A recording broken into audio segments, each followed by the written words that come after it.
All right, Mark, Kimi. Got it. We're on.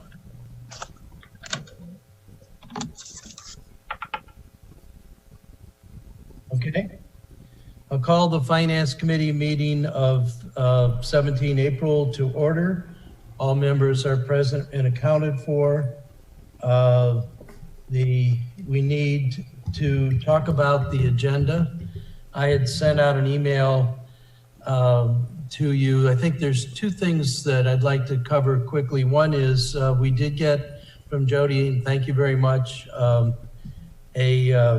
line item breakdown. I think I saw some emails just a few minutes ago that Katie, we got something from you that was an enhancement to that. I haven't seen it, but maybe I misread the email title. Okay, so yesterday, Alderwoman Finlayson had wanted detail for the fire department request. We talked about some of the things that they wanted in contractual services, et cetera.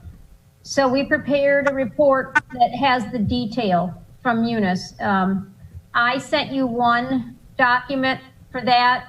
It's an Excel schedule, and Katie had done it in PDF, and hers looks a lot better. So I would use the PDF that Katie prepared.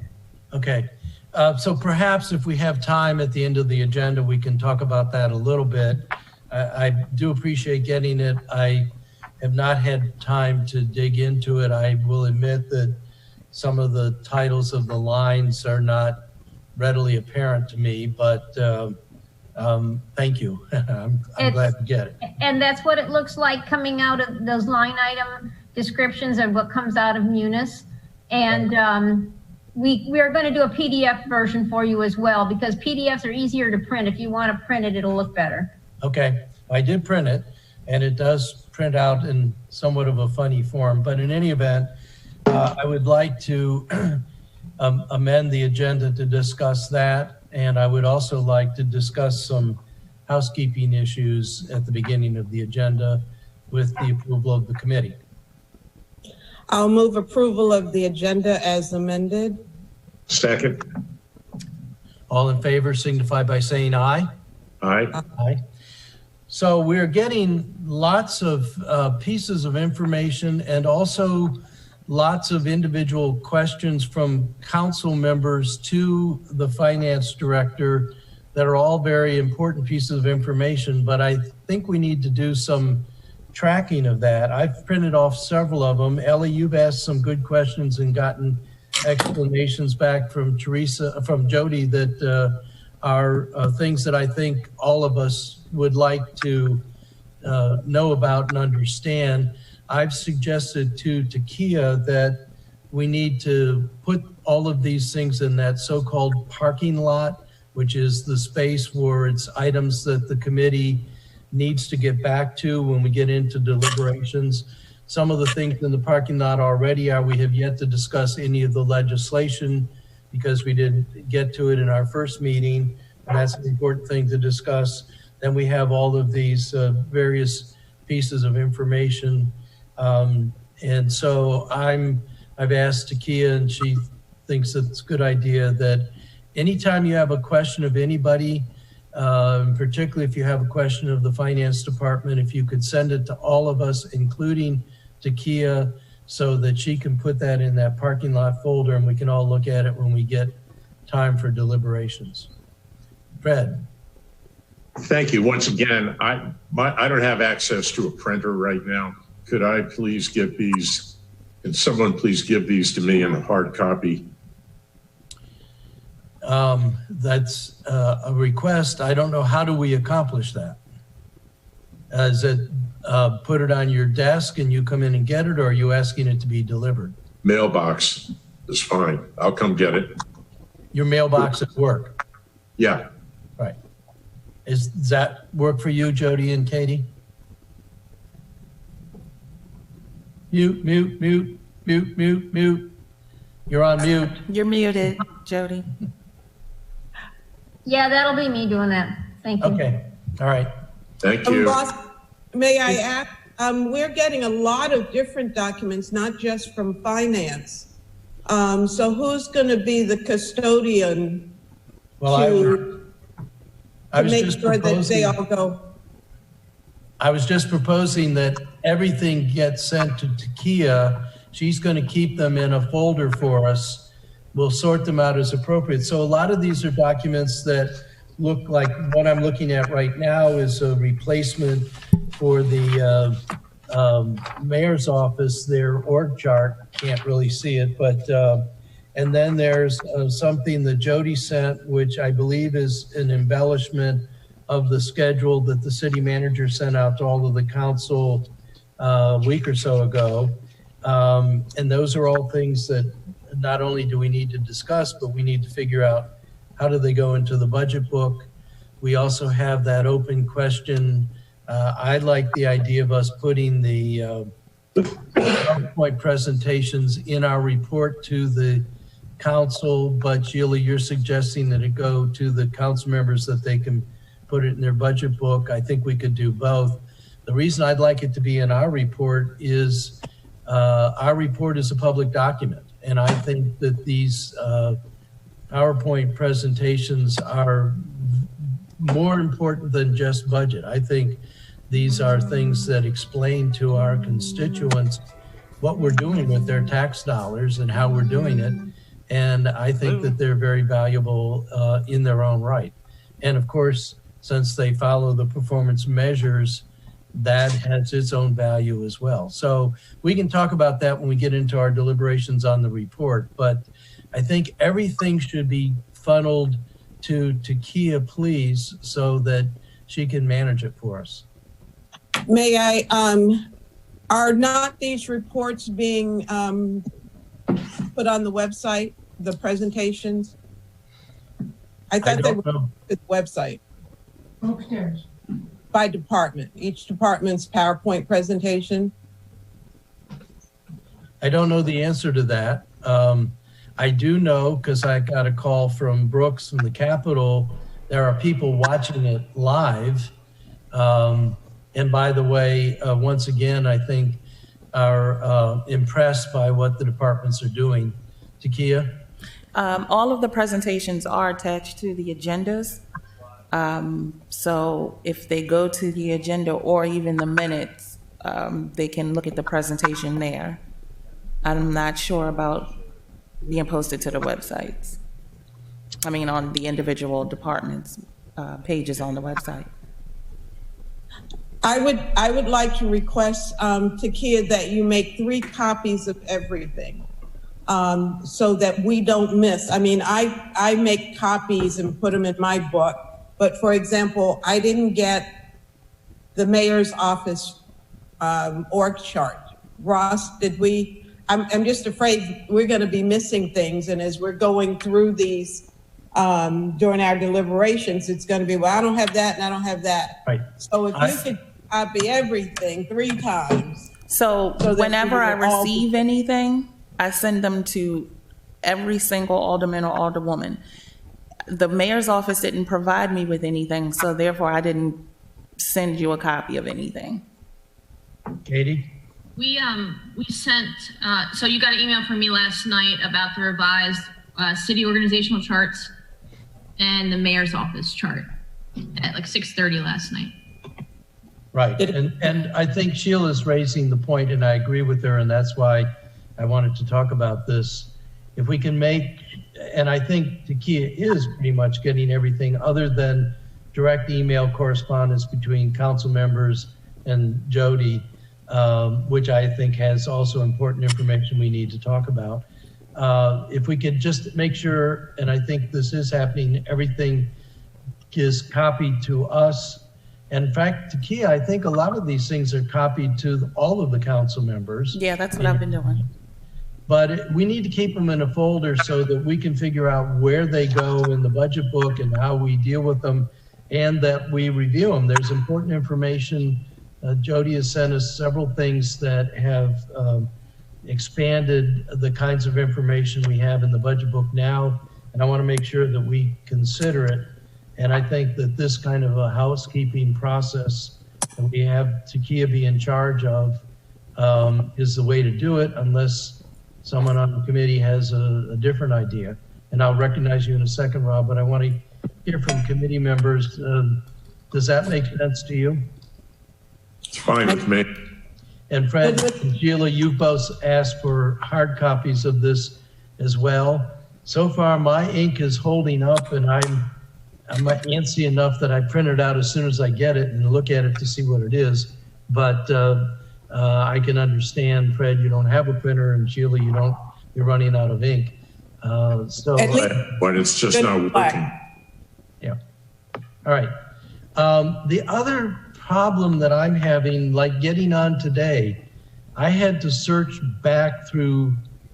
The way I get on is to go to the email from Takia that has the code to Right. it, and then the code to enter, the password to enter. I had to go back 3 levels of email because they're in with all the rest of our email. Takia, you were telling me that there's another way to get to this through our calendars, but I've yet to be able to find that. But I can't keep searching through waves and waves of emails, all the other things. And by the way, Fred, what are all those emails from you with, there's a dozen of them at least about canceled finance committee meetings? Well, maybe Takia can answer that.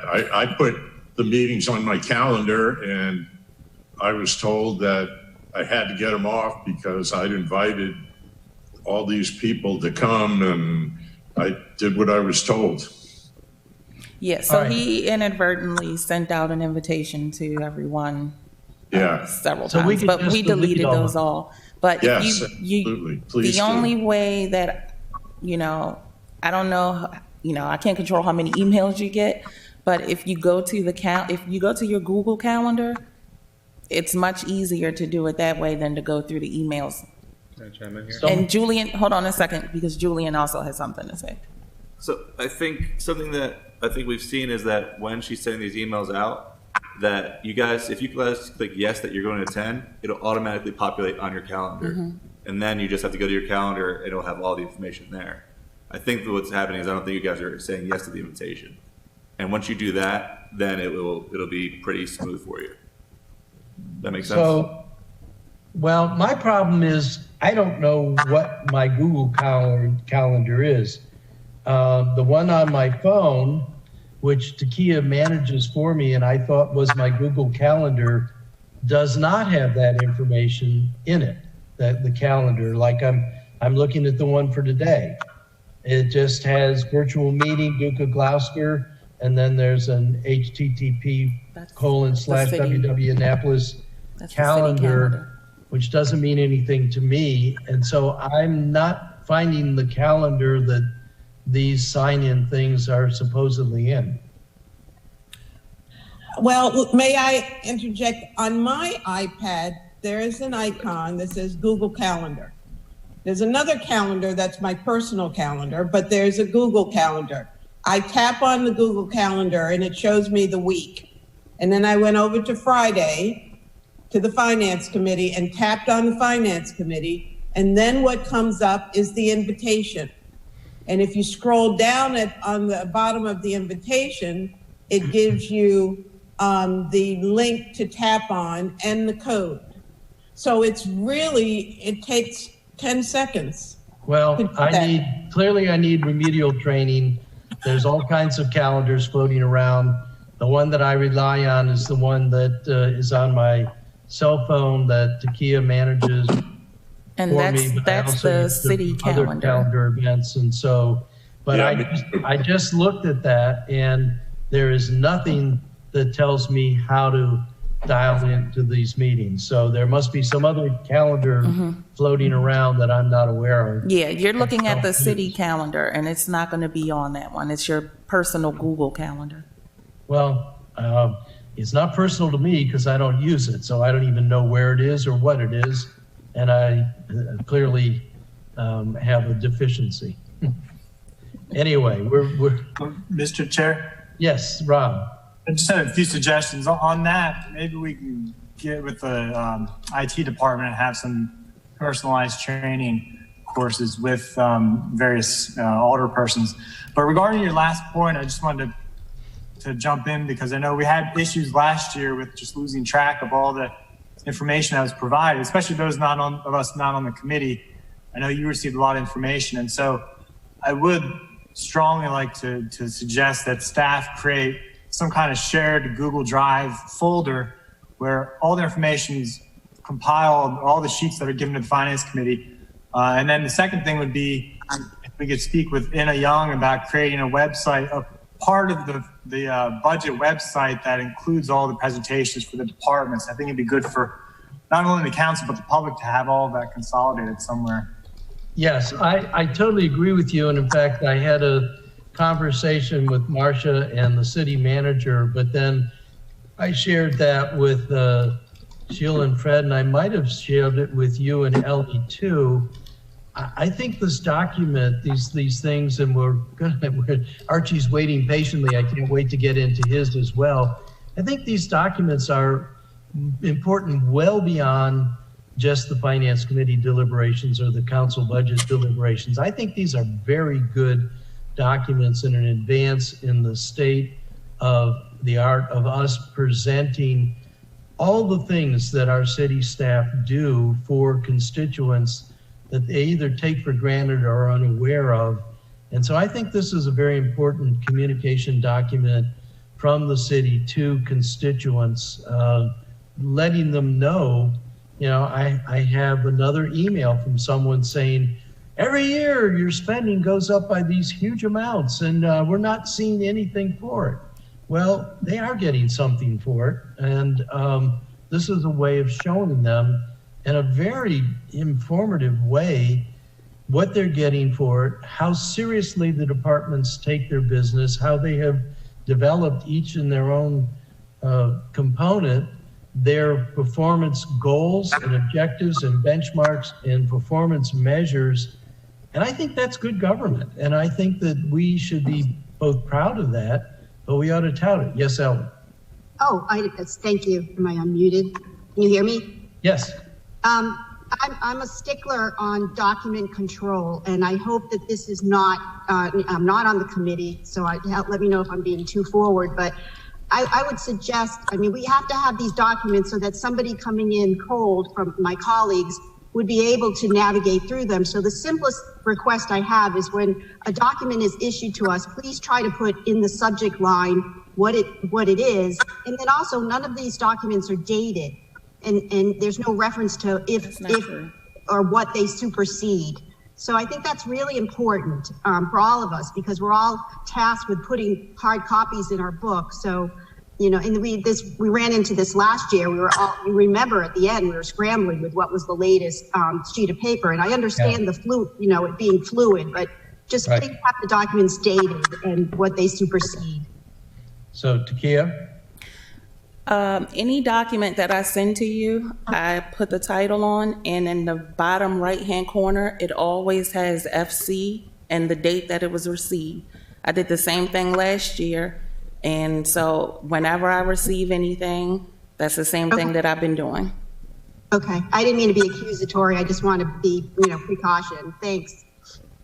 But I am looking at, for example, this Finance Department budget request vendor breakdown by account is requested in the fiscal 20 budget. And it's got R&M, legal services, accounting services, so forth. Very good document, but I don't see any timestamp on that. And that's something we got, I believe, yesterday in response. Alderman Arnett? Yes. That was part of my initial 2-page presentation that I was going to give you on Tuesday. And I sent that to you and to Kia as a part of my presentation, but now I'm going to be doing that in another format. So don't know if that's not an official document. That was something All right. So, but that speaks to Ellie's point, which I think is a very good one. And that's why I'm asking everything, even emails that are between any one of us and the finance department or the city manager or Katie, whatever, that Takia also be copied on that so that everyone can see it. Jody, you did a very good job of I haven't really analyzed it yet, but answering a question from Elliot, director, to specific pages, I think 87 or something, which I want to go follow up on. But I think everybody else may have those same questions or benefit by seeing the question and answer. And that's something else when we get into the deliberations. Now that I think we're making some major strides in how we're doing our Finance Committee deliberations, I think we need to think in our report how to be much more directive to take council members. Ellie and Rob have been pretty constant attendees to these meetings, so they'll be more aware. But for people who can't be here, tell them the kinds of things that we discuss. Like, for example, the questions that Fred asked for the detail for fire, so that they don't have to re-ask all those questions when we get in. Well, they may, but they won't have to do that when we get into the city council deliberations. We'll help guide them through all of the experience and knowledge we're gaining by doing the Finance Committee process. All right, have we beat that horse to death at the expense of Director Trader wading through all of this? Don't worry, we've been dead horse beaters for a long time. Right. So at this point, I think we're ready to turn the agenda over to Director Trader and get a walkthrough of his Takia, yes. You have to approve the minutes before you. Did we have Move approval of the Is there a second? Second. All in favor signify by saying aye. Aye. Aye. And why is Sheila not on the screen? Oh, there you Because are. I'm pulling up the documents. I was looking for the PDF document that Katie was supposed to send. All right. All right. Finally, only 22 minutes late. Director Trader, could you please take us through your presentation? Well, thank you, Chairman Ross Arnett. Can you hear me? Yes. And that reminds everybody else, please mute.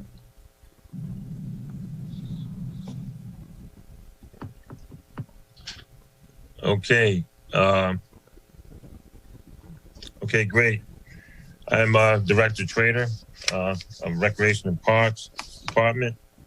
I'm going to start off with a number of $5,379,500 for a total proposed budget amount.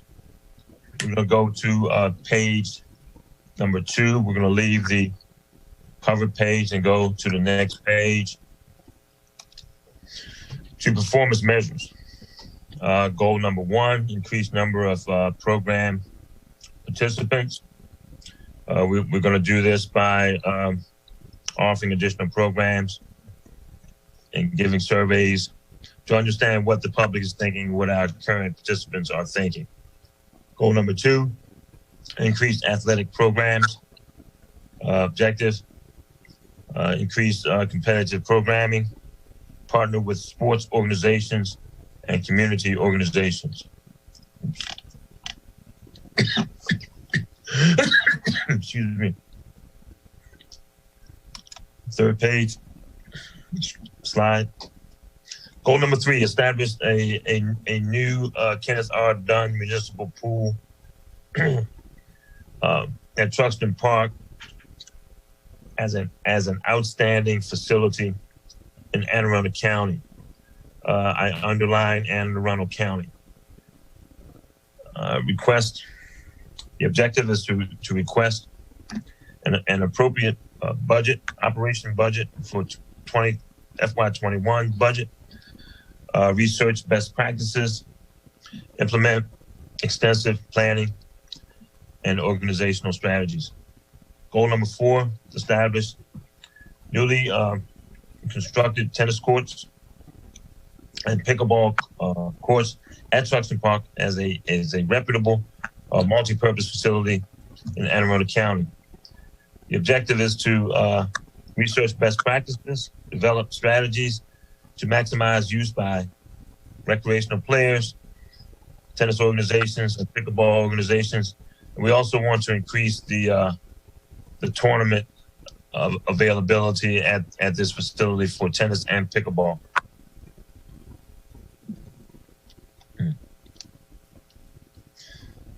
Next screen.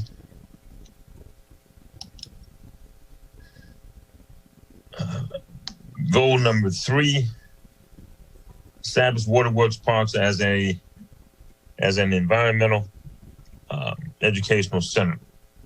The objective is to research best practices. I think we're on goal 5 on our page. Oh, 5? Yeah. Did we skip a page? Goal number 5, yes. Okay, goal 5. Construct a state-of-the-art outdoor fitness court. No, that's long term. Let me go back.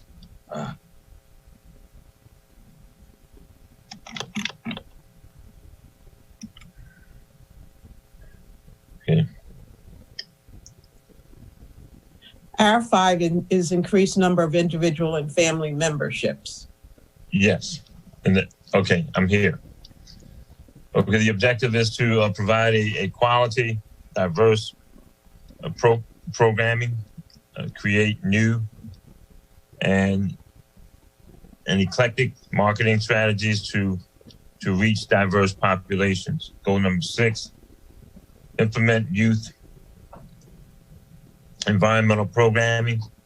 The objective is to pursue and establish partnerships with local and countywide environmental organizations, develop and implement on campus at Pitmoy Recreation Center, Truxton Park, and Waterworks Park, after school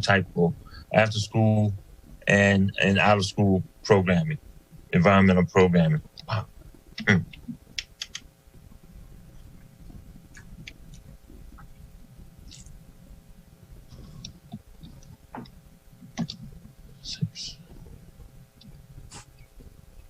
6.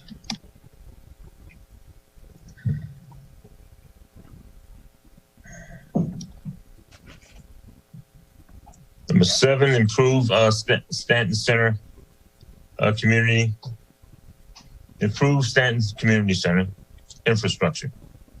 Objective: seek community block grant funding and other funding generated from the Planning and Zoning Community Development Division. To paint gymnasium, acoustic tiles, foyer, lobby, hallway, bathrooms, so on and so forth. We have accomplished most of that so far.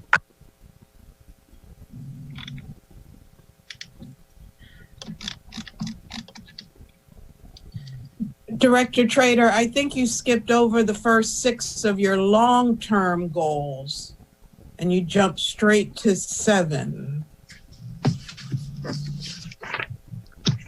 Okay. Hey,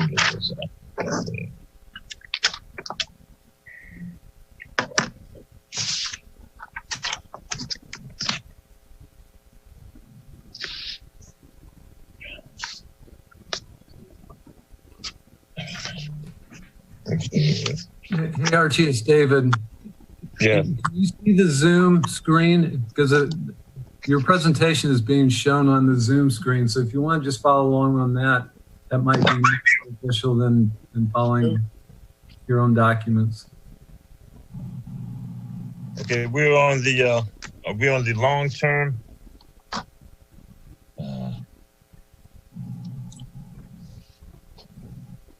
Establish Waterworks Park. Okay. Fine.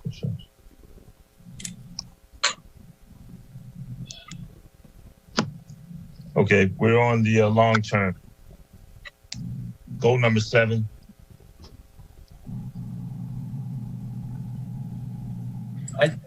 Are we going to start with goal 1? Hold on. Okay. Hold on.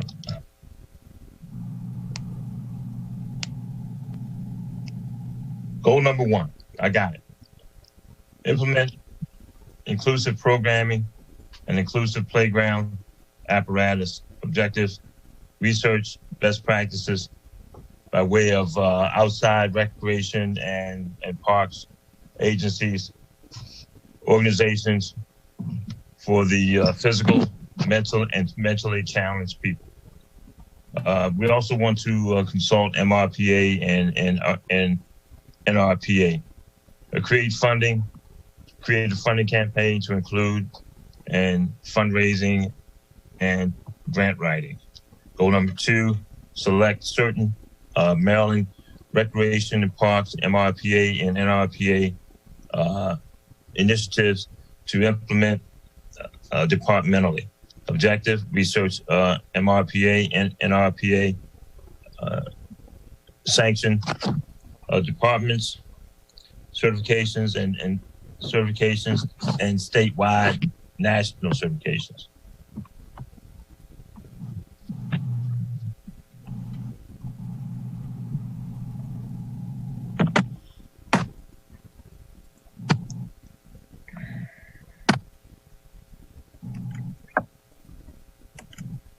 Okay, number 3, establish Waterworks Park as an environmental education center. Objectives, research best practices with City of Annapolis, Office of Environmental Policy, AA County Record Parks, PG County Record Parks, Smithsonian Environmental Research Center, research concepts and principles, potential, scope of work and cost of renovating the historical building located on the premises. Goal number 4, Truston Park make Truston Park and Waterworks Park more welcoming. Objective, construct, renovate hiking trails, construct outdoor beach volleyball facility, add 4 freestanding barbecue pits and 2 regulation horseshoe pits.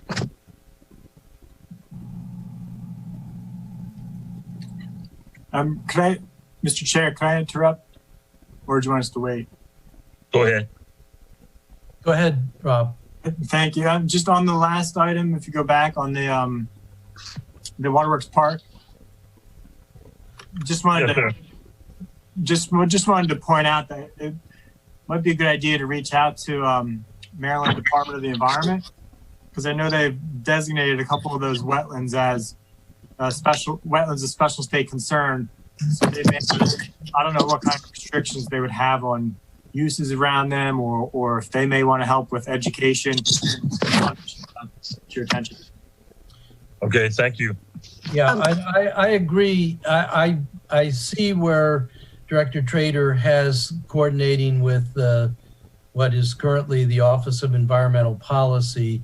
There are a lot of environmentally sensitive areas to that park, and I think it's one of the reasons why we've kept it under lock and key, and only about 30 people in the whole world get in there to use it. And I agree with the director that it's a much more important resource, but I also worry that the more people we get in there, the more environmental damage. But I'm assuming that will be something that we get to discuss. I'm trying to think, Rob, does this fall under Environmental Matters Committee?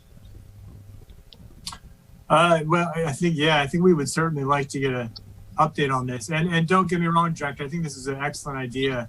I think could be an incredible asset to the community. I'm just wanted to make sure we coordinate with MD as well and address some of the issues that Alderman Arnett has mentioned. Just to expand on that very quickly, you're correct. If Susie Smith is listening, the Annapolis Environmental Commission had very strong opinion on making the Waterworks Park more accessible. And so I don't know, I guess you could reach out to their to the Annapolis Environmental Commission. Susie was at that meeting with me when I spoke a bit. But I would interject quickly. I'm not sure I agree with their counsel. This is a very important resource that we don't want to use up. And so I think it's going to be very I like Director Trader has talked to me from time to time about this would be a wonderful place for school kids. That's in a controlled, as much as school kids can be controlled, that's kind of in a controlled environment with teachers and other parents and so forth. And they really do. Remember that? Yeah. But if we just allow people to use it at will, and in fact, that means not just city people, but anybody who happens to come along, we could very easily, and I'm not speaking of knowledge here, I'm speaking of concern, we could very easily deteriorate an important environmental asset that really was set aside to be an isolated, publicly used thing. So there's a lot of discussion, but I like this as a long-term goal, and I like a lot of the ideas, Director Trader, that you're showing. I think all the right things are in here about doing the research and those sorts of things. So, I think this is definitely something that's going in the right direction. I think we need to talk about it. Yeah, we need to talk about it extensively, and I agree with what everybody is saying. For years, for decades, I've taken the children from the Stanton Center to the Jug Bays, the Smithsonian Research Centers, and that's what I'm really looking forward to, emulating something extremely controlled, completely concise, and by appointment only. So I agree with everyone. Okay. And I was just going to add that anything that we would do out there, such as when we did the energy park, it all has to be coordinated through MDE and probably through DNR as well. So that would necessarily be done no matter what we do out there. Okay, great. I mean, I don't profess to be an expert in this area. As a matter of fact, I'm definitely not.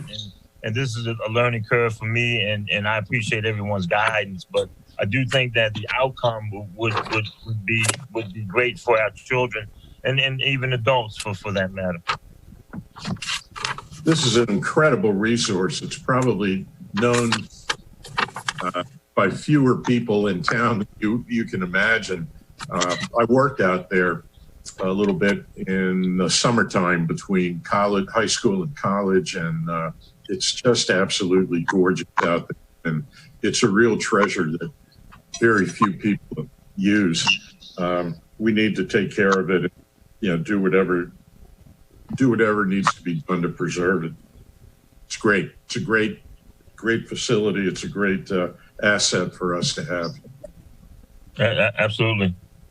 And also to add to you, Councilman Payon, I think by keeping it or turning it into some type of educational center would lead towards the preservation of the area. Totally agree. Yep. Moving on to number 7, long-term, improve Stanton Center infrastructure objectives.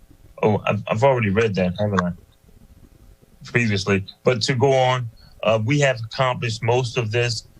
We do have some ceiling roof leaks there, but for the most part, everything else has been satisfied.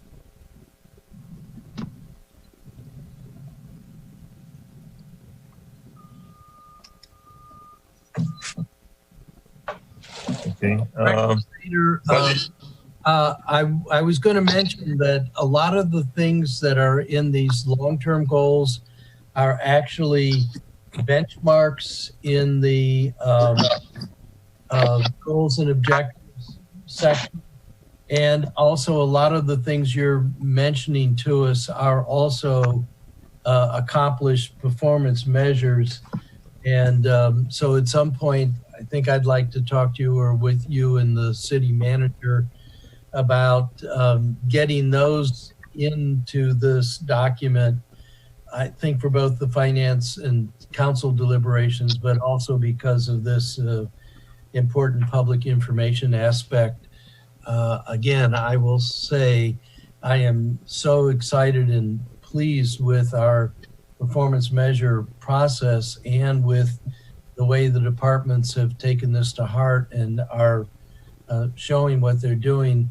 A lot of this is coming verbally that I think needs to be put down on paper because it's impressive, and I think people need to know that. But I'll get off of that soapbox. Well, I'll just add one thing to that, if I could. So the way that Rec and Parks performance measures are set up is there is one performance measure for each objective. Some of the other departments have multiple performance measures for the objectives, but Rec and Park just has one. So what we can do is just revise this PowerPoint presentation to add that performance measure below each of the objectives. So you'll have goal, objective, and then the performance measure. So we'll update it and provide that to the committee. I thank you for that. I think it'd make it all the more powerful. Hey, I agree. I'll follow those instructions, and we'll have a revised budget next when we go before the whole council. Okay, budget changes. Budget changes have been slight in most areas, with the exception of the pool. And I'm going to go straight to the pool. Oh, hold it. Bit more here. Pool. Where's the pool? Is the pool within Pip Moyer? No, it's not. Okay, because we're not. We're not.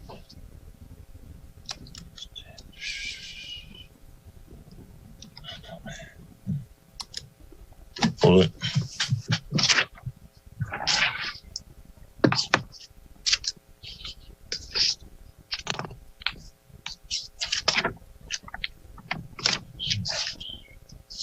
Is there another slide?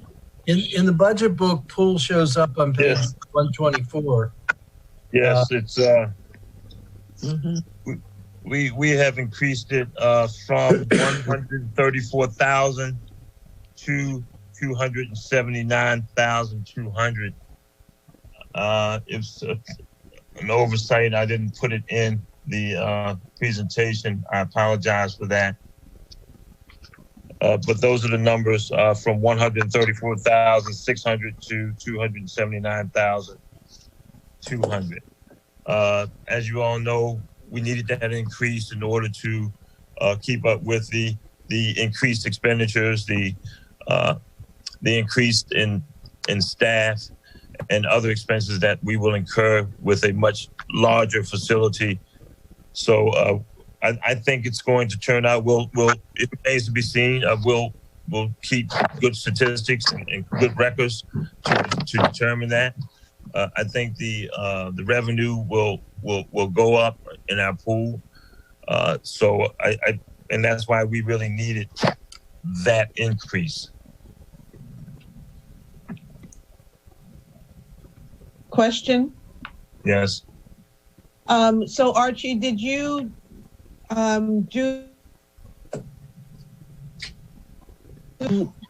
to determine whether those increases will cover the cost, the increases of the fees that you're proposing will cover the increase in cost of operating the pool?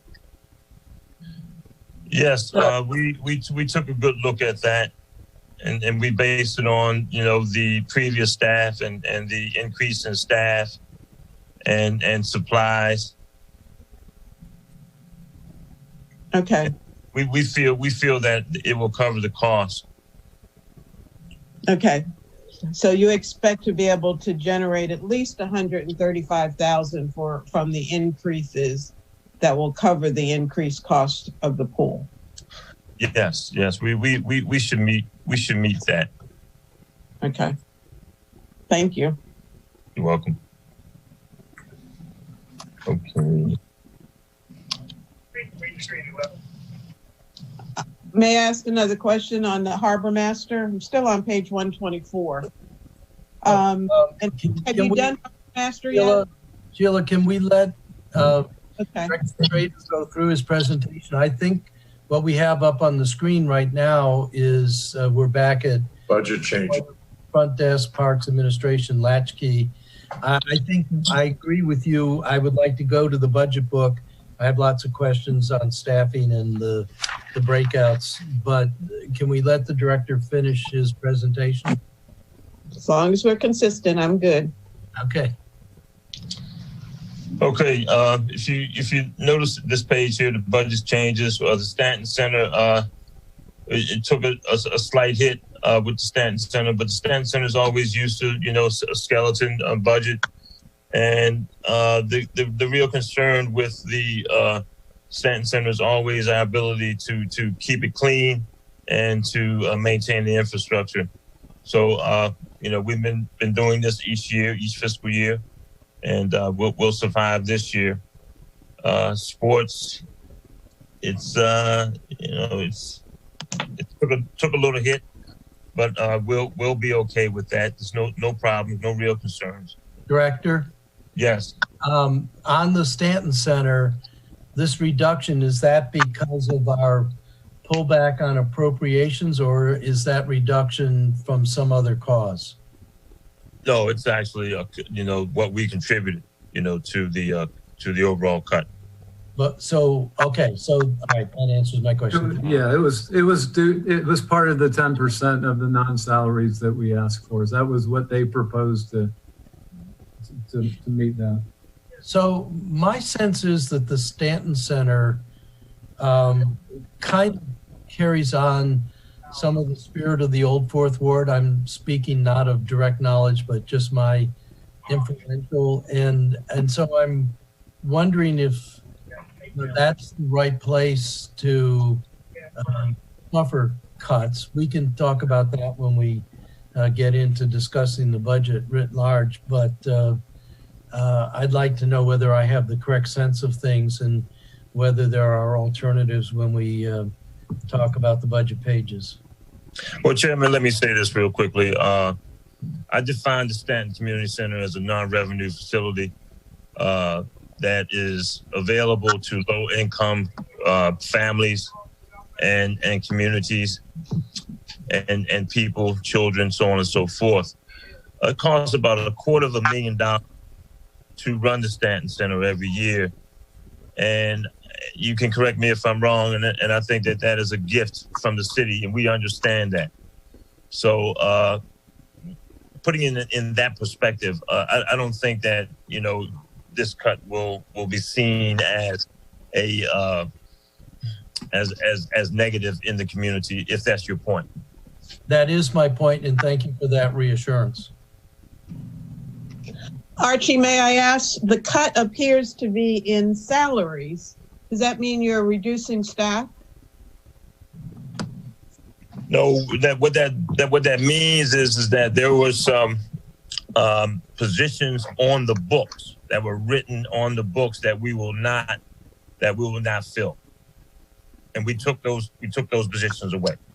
They were not filled. They were no one held those positions, but they were actual positions that were on the books, if you will, and we just took them off the books. Okay, not needed either then. No, not needed. Not needed. I mean, we would have filled one of those, but it wasn't necessary that we did. Okay. Okay. All right. Fred? Thank you. I noticed that that's really the only division that you have that has involved a substantial cut in salaries since 2019. Don't get me wrong. I mean, I'm king of the budget cuts, but I would notice that for the front desk at the Pip Moyer Rec Center, there's a roughly 25% increase in salaries and benefits since 2009. I don't get it. I mean, this is Stanton Center is something that directly serves the community as much or more than any other of these different divisions that you have. I mean, under Latchkey, look at that increase. It's probably a 60% increase since 2019. Yet the Stanton Center gets a 10% cut. That is my ward. You're right, but it's such a needed facility that I kind of, well, I'm not really sure why pick cuts there. When I walk into the Pip Moyer Recreation Center and at the front desk, there are, number one, usually 2 people, and I don't want to get into individual cases, but I just don't understand that. The front desk at the Pip Moyer Center is one of my pet peeves. I have not had great experience there yet. At the Stanton Center, where like you said, it's a skeleton crew there most of the time, and they seem to be getting hit pretty hard. Well, we are very, very busy. We see hundreds of people each day at the Pip Moyer Center, and we have to have a staff to accommodate them. And that's one of the reasons why we have to have a robust front desk staff at the Pip Moyer Center. The day-to-day population that goes through the Stanton Community Center is not that great. We don't see hundreds of people per day. It's fairly small. I'll grant you that. Okay. Director Trader, did you do latchkey yet? I have a question about latchkey. No. Not yet. Okay, I'll wait. Okay. So health and fitness, a slight increase, very slight. But one thing that I'm going to say about health and fitness, and I'll get to it later in my concerns, is the fitness trainer is a must, and it's very dangerous that we have not implemented that over the years. I've been with the city for about 13 years, and the Pip Moyer Center is approximately 10 years old, but it needs a fitness trainer. Moving on.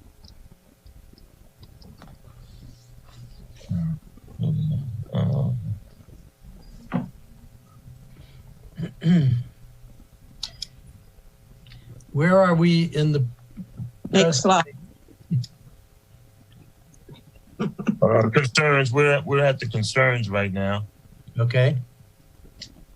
The facilities is just pretty simple. We want to make sure that our maintenance and equipment and maintenance supplies are adequate enough to keep our buildings clean and the infrastructure intact.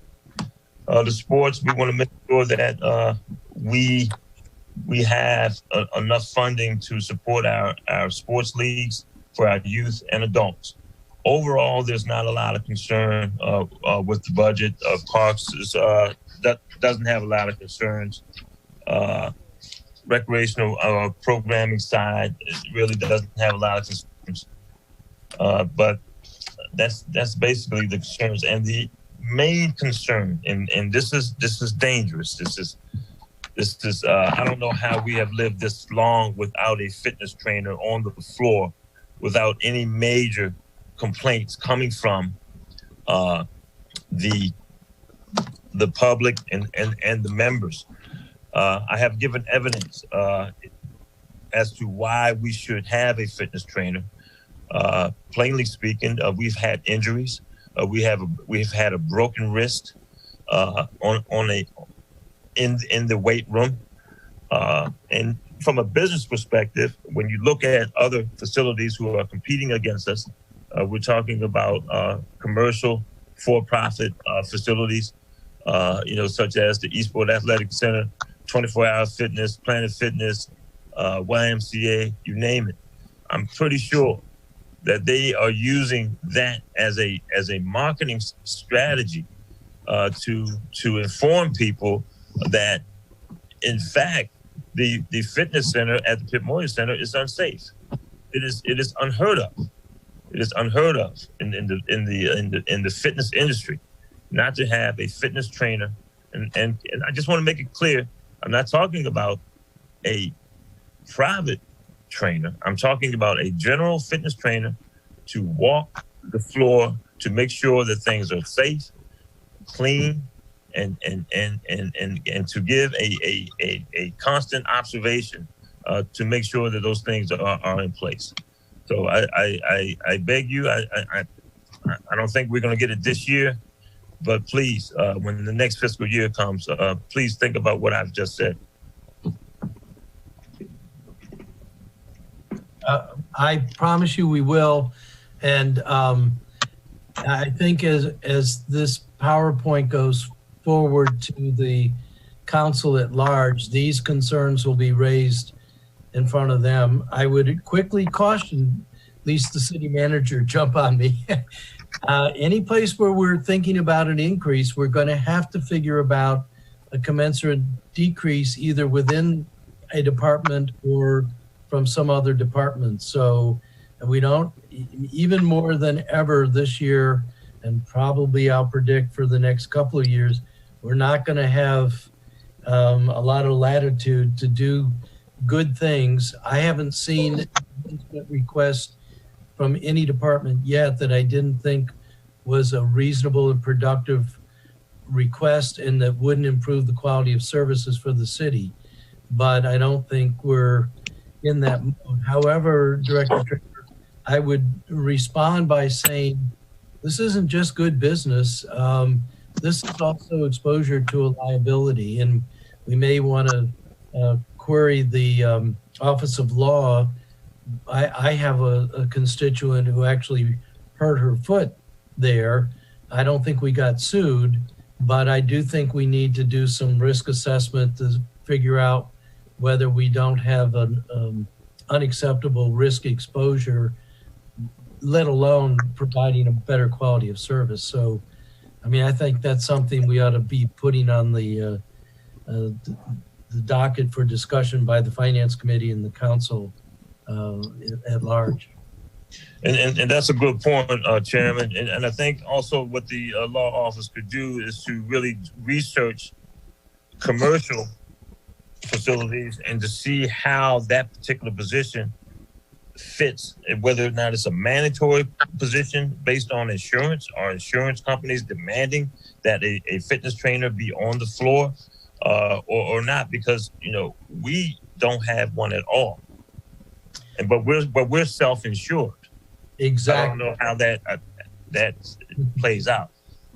Well, I think it might mean that we don't have the same standards or concerns as we would if we were insured by a commercial insurance company.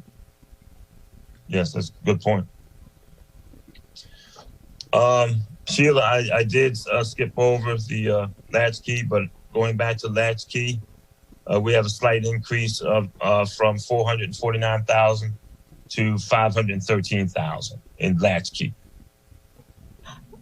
I'll ask the question now then, and it relates to latchkey, it relates to the camps and classes. How much, is latchkey a revenue generator at all? Pardon me? Do we charge for the latchkey program? Do we charge for it? Yeah, do we charge a fee? Yes, ma'am. So is there somewhere in the documentation the revenue that is generated through these programs, through latchkey? Yes, I can get those numbers for you. Okay, because I think that will have some weight in what you may be asking for this year. You know, much of your costs are covered, I think, by the fees that you're charging. And that's a benefit. Yes, ma'am. You know, so if there is an increase in the cost of putting on or doing the latchkey program, how much of that increase are we reaping through the revenue that's being generated? Okay. It makes up the whole thing for all we know, but we don't know. And Sheila, as I look at the budget book on page 122, latchkey program is increasing tremendously. Even if you use fiscal 19 or the budgeted or adjusted 2020, it's going from 260,000 to an adjusted 2023 and then up to 459. So that's a considerable increase. Alderman Arnett? Yes. I would like to add that I believe in FY20, at some point in time, they added a location. They added a location that they're doing latchkey at during one of these years, which may be the reason for the increase. Well, That's esports. That raises the question of then how didn't some kind of appropriation adjustment come to finance in the council? That's a big It increase. did, in the annual budget for 20, we increased it. That's where it jumps. No, the original budget, 260. The adjusted budget is also 260. And projected for 2020 is 403, 500. Okay. And then the new one is 2021. So I don't recall the year that the additional location was added, but I will look into what's causing the jump there. Some of the salaries that we have been charging through Rec and Parks are coded one way in our payroll system and budgeted another way because of the miscoding in the Munis system. So we're trying to fix that. And that's exactly the value, because while we've been looking at this, I've looked at the detailed sheets that you sent me, Jody, and I was able to look at latchkey in more detail. And I was also looking at Fred's question about, or maybe Sheila's about harbor master salaries. And that's why these detailed sheets are worth the weight in gold for us to come to an understanding of what happened where over time. And they're going to be very helpful in getting a better sense of the budget.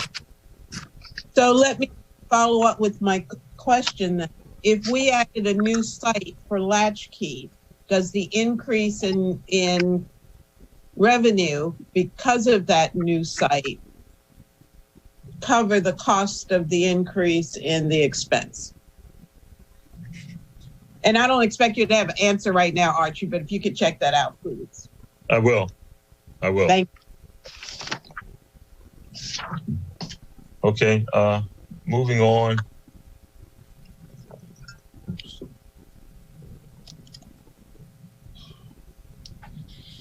The harbor master, it's a slight increase, and Beth Bellis is here, and she'll elaborate on that a little later, from 467,260 to 553,300.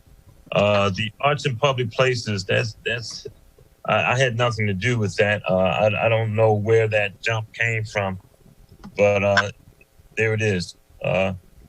11,000 to 68,000.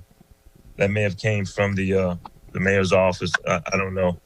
I can comment on that. So the Arts and Public Places has some leftover fund balance carrying forward into 21. So we are allowing them to spend not only their leftover fund balance, but the 40,000 that we'll be giving them in 21. Okay. The numbers don't add up, though. On page 124. Yeah, good What point. numbers are you talking about?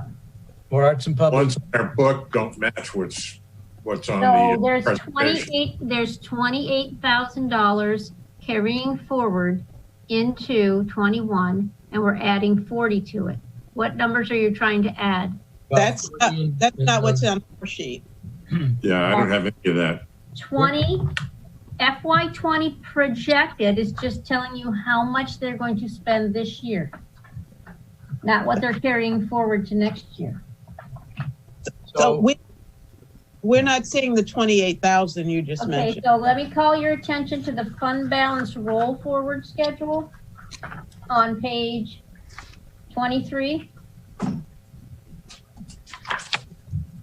Wait just a second.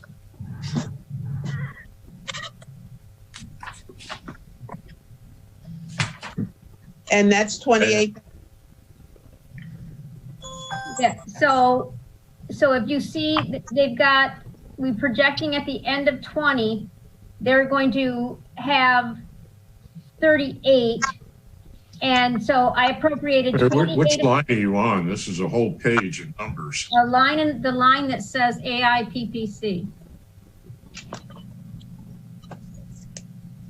Okay. So we We All right, I see they it. have 38,000 left. I don't know what they're appropriating this year because of the cutback in activities. So out of their expected balances, I appropriated another 28,000 for next year, and their 40,000. If they want to spend the rest of that 10,000 that you see there, we'll come to you for an extra appropriation. That's really not at all clear to me, either on page 23, but especially on page 124. At a minimum, it seems like there needs to be some sort of footnote, because you're coming up with 68,000 even, but if I'm looking at page 23 correctly, they have a fund balance of 38,576. And then there's another thing over here, 10,576, which I guess is in excess of the 68,000. That's what we anticipate will be left over at the end of 21.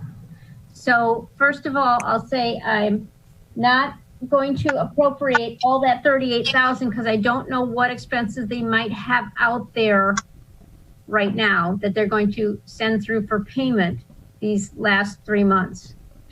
So next year, I'm appropriating for the $40,000 for next year and 28,000 of fund balance that's coming forward. We do not appropriate in dollars. We round everything to the nearest 100 if we can. I totally accept that explanation, but I think it needs to be made somewhere. I would suggest it be a footnote under on page 124, or But we do that, we round those numbers on every single budget. no, I'm talking about how you're doing it, because there's a carryover, if I'm reading page 23 correctly, of 38,576. The 2021 is 40,000 of revenue, which I'm not sure exactly what that means, but the appropriation is 68,000. So and then there's a leftover. That's just not transparent. So we either need to have some kind of notation. What is it that's not transparent? Well, it sounds like you've made a decision to let them carry over 28,000 of their $38,000. So that's based on projections, and I don't have access to their decisions that they're making on a regular basis and what projects they're doing, because it's outside, the board is run outside the city. So we're projecting that based on what we see in our system right now, that they're going to spend $11,232 in 20, but they may have other projects out there that we haven't yet paid for. So I was trying to hold back a bit in case we had other expenses come through this year. I have no quarrels with what you're doing. It's just, it needs to be documented somehow, especially since this is an organization that seems to be quasi-governmental and operating out of sight.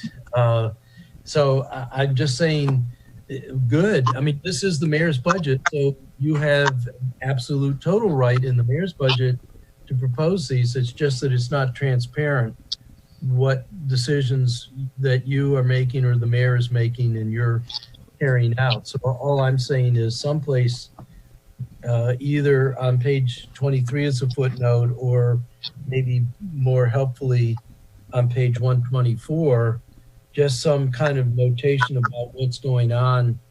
And then I think for council members, this was a program that was set up by Mayor Moore. It has actually a fairly significant tap on the general fund budget, dollar amounts far larger than these.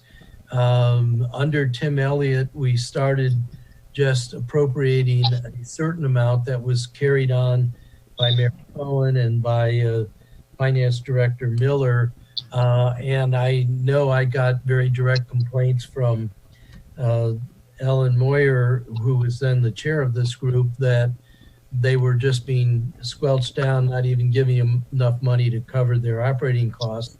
I think Mayor Buckley has been more inclined towards what Art and Public Places does and has been more generous in the appropriation. But it is true, I don't know of any organization on the council that has any purview over what they're doing, how they're doing it. For example, they put up artwork which we apparently leaked, but really still belongs to the artist, including the sculpture that was at, or may still be in Westgate Circle. So we've kind of let this go off to the side, but I think for accounting purposes, we need to have some explanation on one page or another what the mayor's intent was with the budget. Alderman Arnett? Yes. Yeah, it's important to note that per City Code 06.24.030, addressing the Arts and Public Places Fund, it says they shall submit not later than January 15th of each year a report of its activities for the prior calendar year. Additionally, the Director of Finance shall submit not later than January 15th of each year a report on the financial status of the fund during the preceding year. And I believe it's because it's grant related. So you're absolutely correct. We should have the accounting of this fund specifically because we did increase it. We chose to increase it last year. So that's Title VI. I'm trying to think. It's Title VI. Under rules in city government. I think it might. I don't remember off the top of my head, but clearly I don't know if other council members have seen that report. I would never say that I didn't get it and just didn't focus on it, but I don't remember seeing that. And I think this is sort of not a huge amount of money. And I think I do subscribe to the purpose of the program. I think that it does add quality to the city. And some would argue that it also helps the business community because it makes the city more attractive. But I think we do need to be paying closer attention to it. Yeah, I think it's really important because I'm not speaking for the mayor, but we really supported giving them extra money. And I know they needed the extra money. So it would serve their purpose to submit a report of anticipated costs. Alderwoman Tierney? Yeah. You said prior year, right? That's what the code said, prior year? Yeah, it's 6.24.010. I mean, 0.020. It's Arts Fund established. So 6.24.020. On January 15th, they would have to give us 19 numbers, right? Yeah, they give it to you. Yeah. So we're trying to take what we anticipate for 20 and project it for 21. Yeah, and they should help you with that. Yeah, I think they have to help you with that. Yeah. If they want the appropriation, because they're going to lose it. This is a nice juicy target if we're trying to find. Yeah. So I think it's very much in their interest to give us all the information they can. I understand what you're saying, but in January 15th of 2020, they would be giving us 19 numbers. So yeah, the commission shall submit no later than January 15th of each year a report of its activities for the prior calendar year. Correct, 19. So what you guys see in front of you is the 11,000 is for 20. Right. So no, we understand that, but we is that we can make an amendment to the budget if we need to adjust these numbers. All right.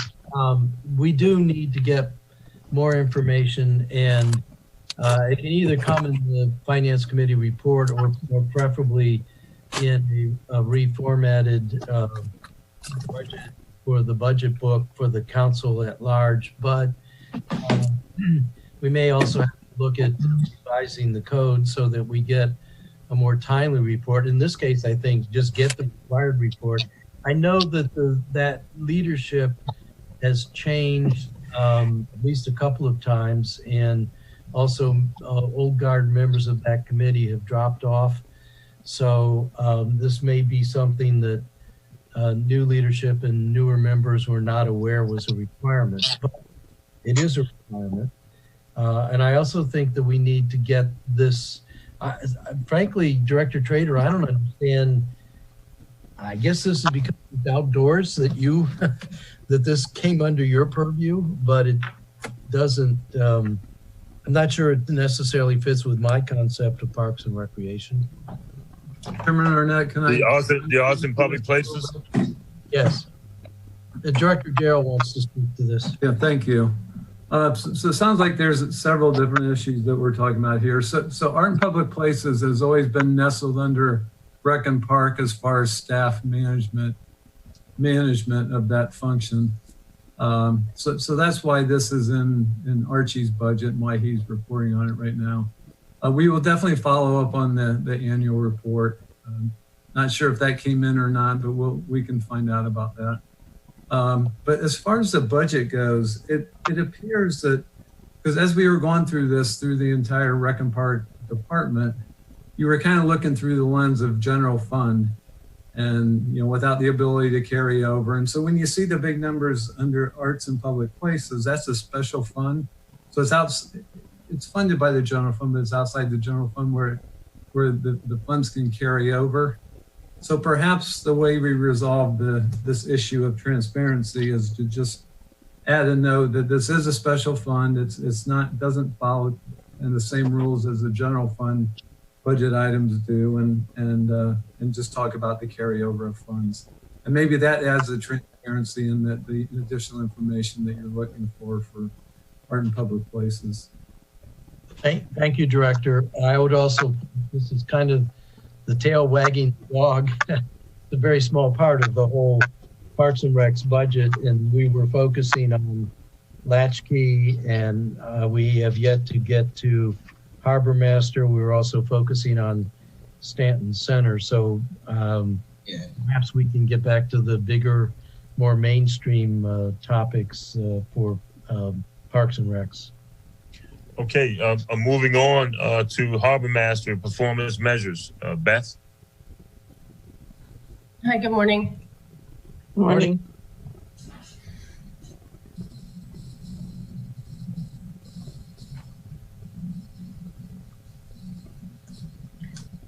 So one of our goals this year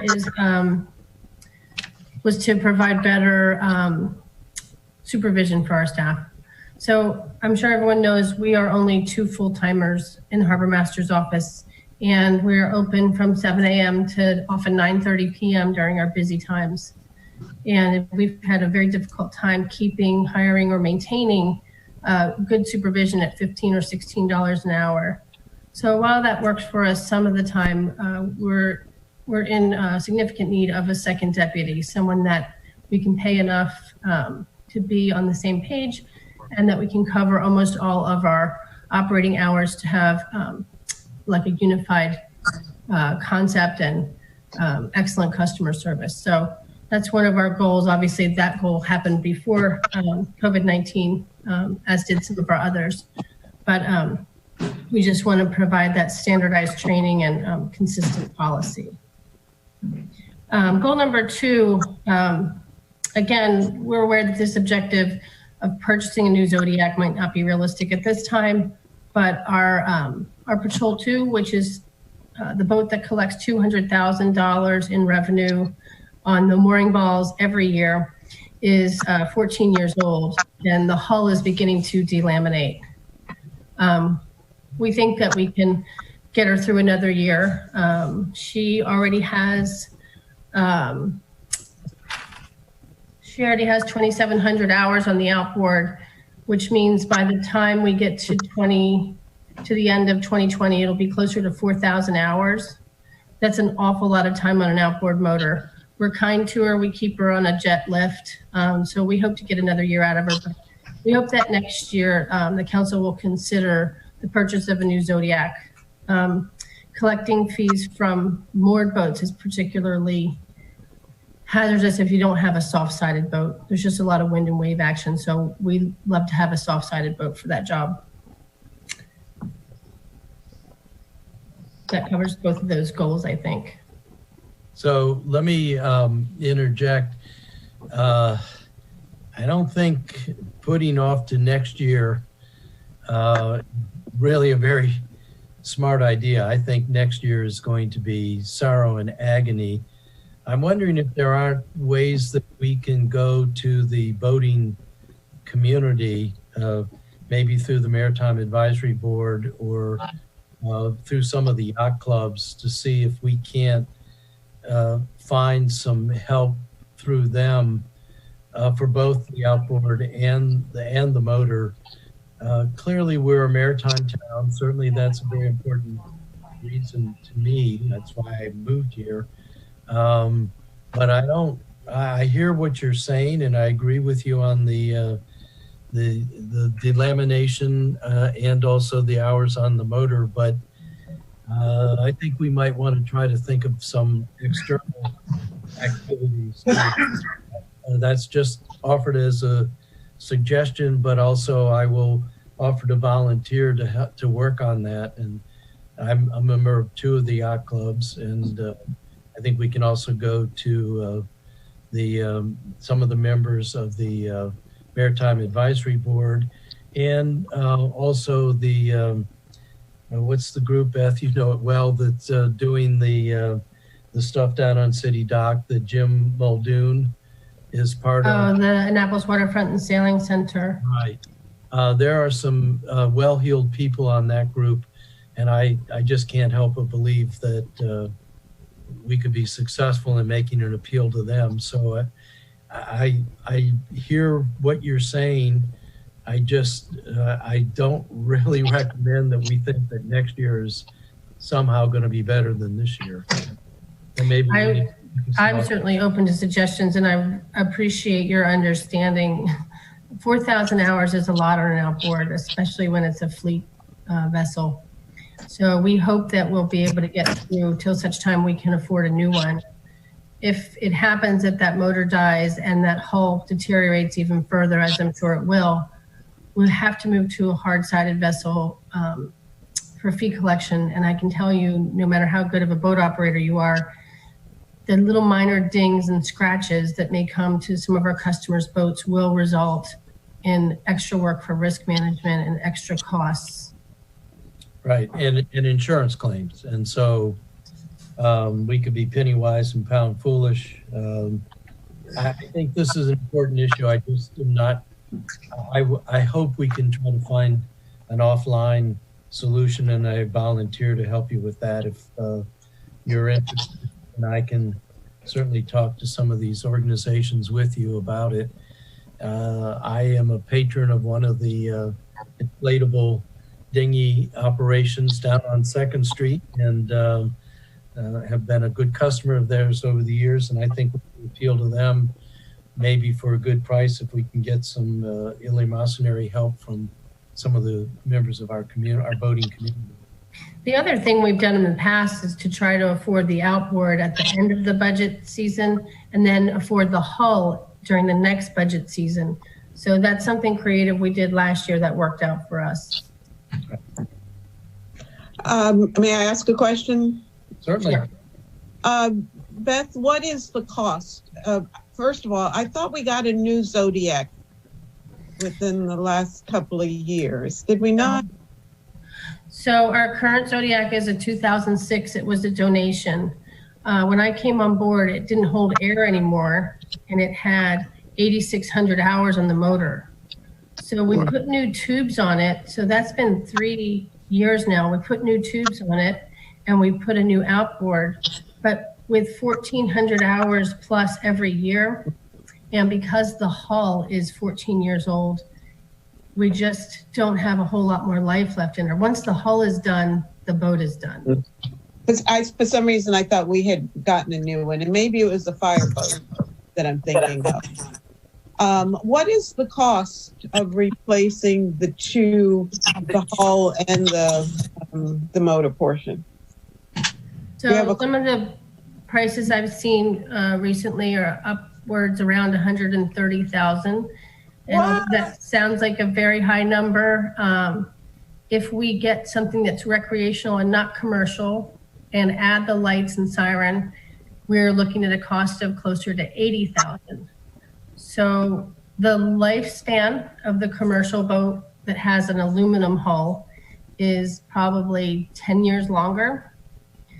So we're certainly open to the idea of doing a recreational boat again, but I think we need to look at both because the commercial grade tubes are of a material that's much longer lasting. So if I have to get new tubes, that's $40,000.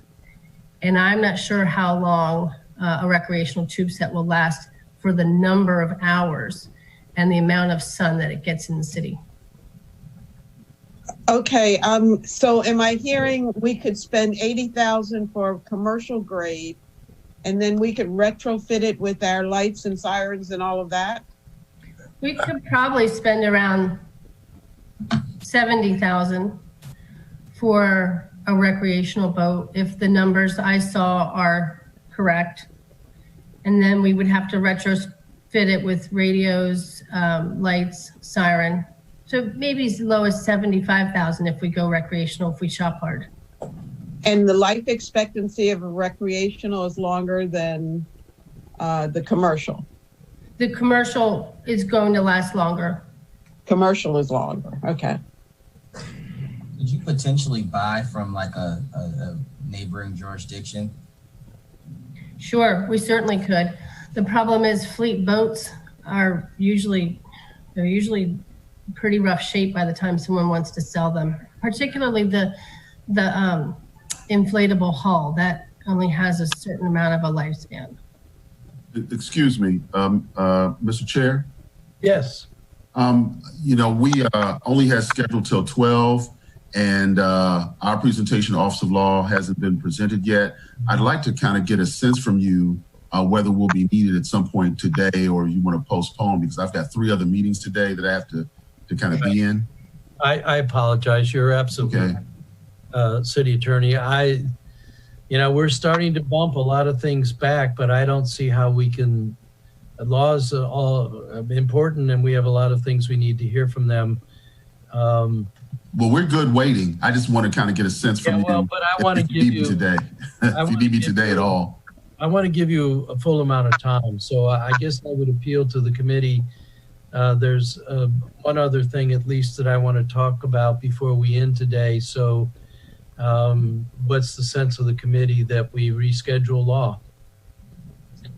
Well, I don't think we have much choice. It's 11:30. Yeah, well, and we're not done with Parks and Recs. I have 3 questions. Takia, can we go beyond 12 o'clock? Yes. Okay. But I can't, because I have 2 other meetings. He has another meeting. I have other meetings to attend, and I've got other work to do. So I'm just trying to I'm trying to get his answer so I can give my opinion. Okay.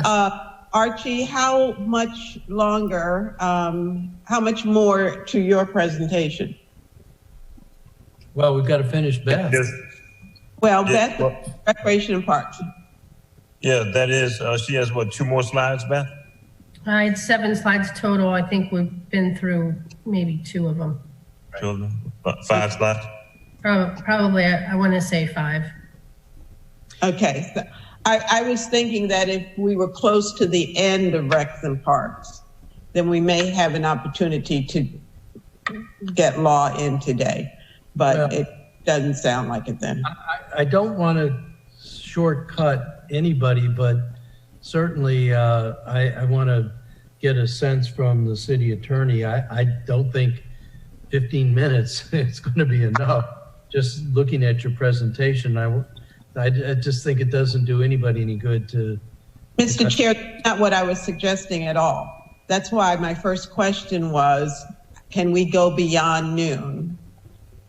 What restrictions there are, but I heard the city attorney say that he has at 12 o'clock, so that eliminates that possibility. Right. So I would argue to the committee, we really have no choice but to first apologize to the city attorney for keeping him online, but secondly, we need to reschedule. Fred, Yeah, your sense? I already said I don't think we have much choice. Yeah, all right. So, Mr. Lyles, apologize again. We weren't paying attention to the time, and we would like to give you all of the time you need for your presentation. So we'll ask Takia to work with you to find a time to reschedule. Yes, and I would just respectfully ask if we could be first, whatever the next agenda item is, we'll come out the blocks ready to go. I only have 8 slides on my presentation. Should be pretty quick, 30 minutes or so or less, and then questions, but shouldn't take, a whole hour in my view. You've watched us in action. You know that we can't hold to our timeline. We're going to give you at least an hour. Yeah. Sure. All right, thank you, and again, apologize for keeping you waiting. No problem. We'll talk to you later. Bye-bye. Thank you. All right, so we were on goal 2 with Beth, I believe, and are we ready to move on? We can return to your presentation, Beth. Okay, I think I'm ready to change slides. Goal 3 is really all about the docks surrounding the Burtis home. And we'd like to provide for visits from historic ships and educational sailing programs and commercial dock use. I know that many people have been quite frustrated by our grant encumbrances. So we think it would be very important to get some dock space to continue to enjoy those things in Annapolis. So every year we're allowed to apply for a $250,000 waterway improvement grant.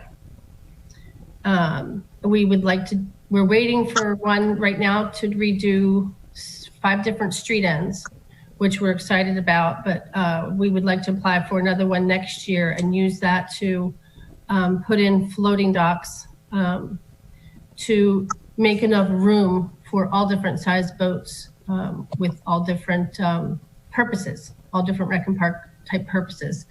And this, of course, is contingent on us getting possession of the Burtis docks and area. When you say floating docks, I miss very much the floating dock that was at the end of my street. I haven't been down there for a while, so I don't know if there's a replacement that's come and I haven't noticed it, but the floating docks at all the street ends were expensive to maintain, and some of them just were taken away. But I think they're very important for people, particularly people communicating around the city by dinghy, and it's part of the romance of the city. So I'm assuming this floating dock discussion is broader than just down around the Captain Burtis house. It is, and we're already in the process of doing one at Lafayette. We are in the process of redoing all of Cheston Street and putting one at Cheston Street. And then the new sites are, I want to say 4th Street, but I'm not sure if I'm right. Thompson Street. I can't remember the other 2 off the top of my head. But when it's all said and done, there should be 6 new floating docks with 3 pots of money. And is the end of 6th Street on Back Creek one of those? I don't think it is, because I don't think that we have the money for the dredging that would be necessary. So that might be up next. Well, I can just say personally that might be a smart idea, but we'll see how that all goes. Again, I think this is the last year of milk and honey. I think the next couple years are going to be tough to do any expansions of anything, but we'll see. And then if you're ready for goal 4, this is a big deal for me. I've been working on this for 3.5 years and I haven't made a whole lot of traction, but we'd like to bolster dockside and boatside service and follow recommendations from a recent audit by getting a new marina platform, meaning new software with point of service sale. Currently, we're using carbonized handwritten receipts, and it's quite cumbersome, and the customers get very annoyed. So you can imagine too that it's annoying to them when the dock assistant runs down and gets their credit card, they have to run back up into the building. The auditors don't like that. They're writing a hand receipt, and then they have to do quite a bit of data entry at the end of the day on a program called Paradox, which is no longer supported. So we would really like very much to transition over to a product perhaps called Marina Go, which is Scribble software. And so far we like the idea of it very much. We're working towards trying to get that. All right. Thank you.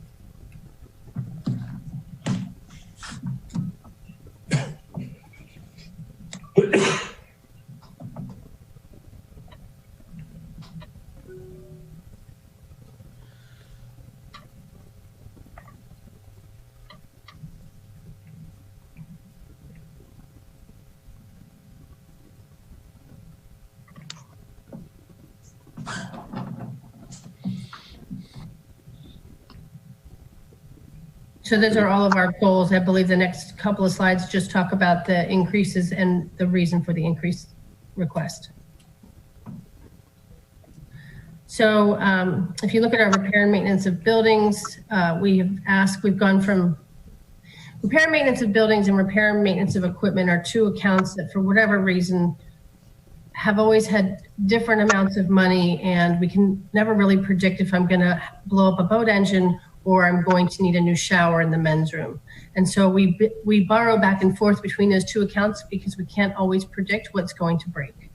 So the goal typically is to keep the general same amount of money between the two accounts in total. And then we think we can cover it based on experience. So repair and maintenance of building, we've gone from 10,000 to 35,000 because we need an extra 20,000 for transient mooring inspection and repair, which is required every 2 to 2.5 years. I know that sounds exorbitant. It is exorbitant, but again, we do make $200,000 on those moorings every year. So we just have to make sure they're safe for our customers and that the boats are not going to break free. And then for repair and maintenance of equipment, we had 40,000 in that account last year. We think we only need 25,000. That's because 2 of our 3 boats have new outboard motors. And so we hope to have less costs in terms of maintenance and repair of our boats.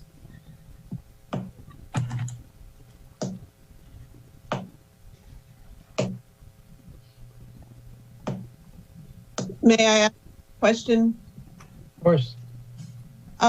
Beth, you've mentioned a couple of times that you generate 200,000 in revenue annually. What are your total expenses annual? Understanding and that you're projecting additional revenue for what ifs, accidents, things break, that kind of thing. So the 200,000 is just mooring balls. Okay. All together, we make between $600,000 and $800,000 a year. If you count the boat show, we make over $1 million. I don't typically count that because I don't really think that's money that I make or our staff makes. So between 600,000 and 800,000 is revenue, and our expenses usually ring in around $500,000.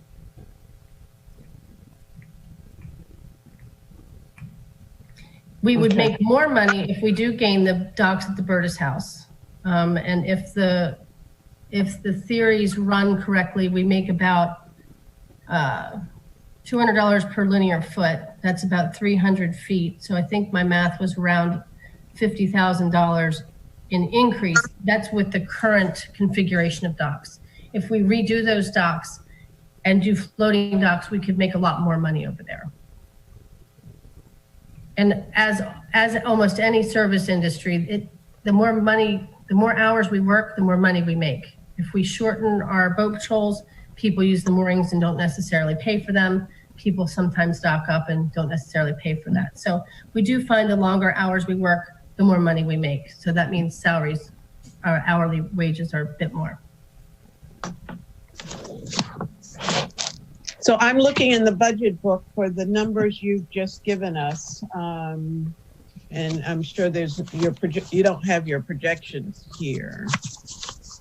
What is that one? Because I think it's significant to help us see the possibilities for generating revenue.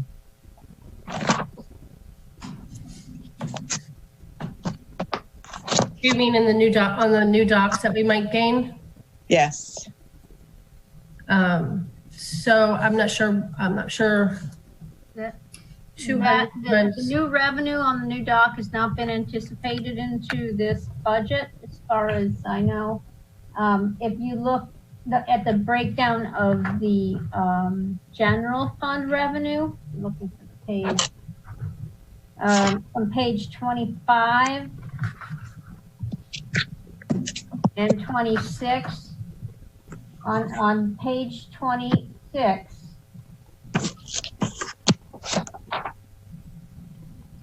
we have these charges for services section of that table, and you see dock charges and boat show fees. That's one of the line items, and that's got both her dock charges and boat show fees in it. But we don't know if we're getting the other dock space or not yet. Correct, Beth? I haven't heard any updates on that. If we do get the dock space, like I said, in its current configuration, it's a 286 linear feet of dock space, which on the conservative end could earn us a little over 51,000, and on a good year could earn us over 57,000. That's assuming we're making the same money in that dock space that we make in our current dock space. Is there a reason, Jody, that we've lumped dock charges and boat show fees together? We try to group the ones that are similar together so we don't have pages and pages of line items for revenues. We're just trying to make it simpler. I can definitely give you get you the breakdown if you want the two pieces. I would like to see the two pieces, actually. All right. I have an idea what the boat show fees are. Give me a minute. I have it right here on my screen, so just take a minute to look it up. Which year are you looking at, Alderwoman Finlayson? Which year would you like to give me the breakdown for? Adjusted budget and projected. Adjusted budget.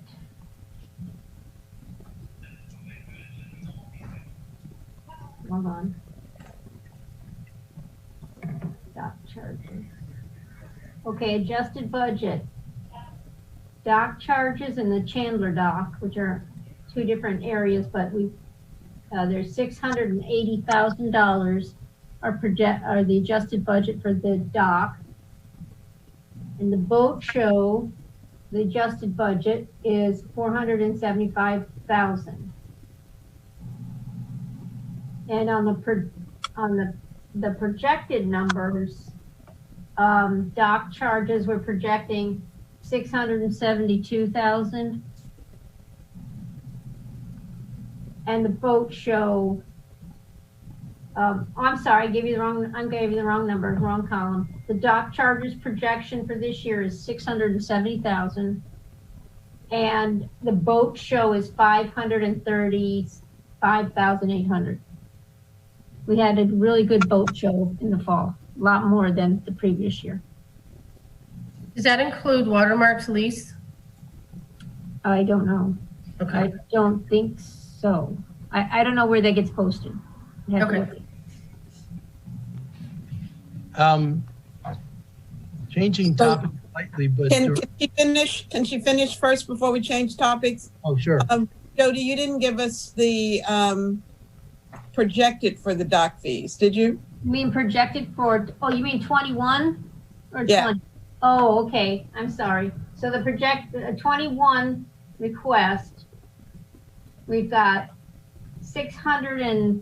about 605,000. We lowered it. We think it's going to be a slow summer because right now nobody can use their boats. And we've got 500,000 hopefully for the boat show. And that's providing it can go on in the fall. So we'll see where we're at then. So it's not 672, it's 500 for the projected, for the boat shows. So when you said projection before, I thought you meant FY20 projections. So I was giving you numbers from there, but I don't remember saying 670 was the dock charges projected for 20. For 21, we're projecting 604,800 for dock charges. Okay, and for boat show fees? For 21, 500,000. Okay, got it. Thank you. Thank you. Archie, I was going back to the document we had with the performance measures, and I don't see under Parks and Recs anything for Harbor Master. Is that because we haven't gotten that yet? She just gave her performance measures. Well, No, I added her that? document. yes. I added her document on to what I had written previously. Yeah, so you recall at the Rules Committee the other night, there were two new sets of performance measures that we need to add to the original. Okay. One was a set that Jackie Gao put together for stormwater and for trees, and the second was the Harbor Master that were omitted from the original Rec and Park, the group of performance measures. So if I Those are being added to the full set of performance measures. All right. So I went back to rules and city government, and I don't see that there. So I need to get those two sets to add into my performance measures thing, but I'd like to come back to this after we get a chance to look at that. Fred has a question. Yes. Hello, me? Yes. What effect would the tall ships visiting have on the figures that you've given us for docking? So that depends on what the council decides they want to do. So we have talked with the Office of Law about what that new policy would look like, and we would have to create that policy. So maybe that policy says if you're a nonprofit, if you're a 501c3, you pay a flat fee, maybe you pay nothing, maybe you pay a percentage of the full amount. So it would be up to the council to help us develop that policy so that we can encourage those ships and those educational opportunities to come. And so I couldn't answer that without knowing where people's minds are on that. Well, do you know how much money these have brought in the past? Have we done it for free, totally for free? Or what have we done before? I think Annapolis Sailing and Waterfront Group has done donations, just a donation to their group. Do we collect a dock fee for, the When they have Baltimore? been on our docks, they pay the regular fee schedule that the council has approved. So typically they're only permitted at the charter dock. So that's $2.50 times the linear footage for the first 90 minutes, and then 25 cents a foot for every hour thereafter. Well, I'm thinking of things like the Pride of Baltimore. That's not at that dock. It's at the main dock, the main city dock that we have at the end of Susan Campbell Park. Right, so they've asked for a fee waiver in the past, and they have gotten the fee waiver in the past. So this year, the fee waiver for what they wanted to stay was a little over $9,000. So Fred, I've been working with the mayor and Brian Callahan.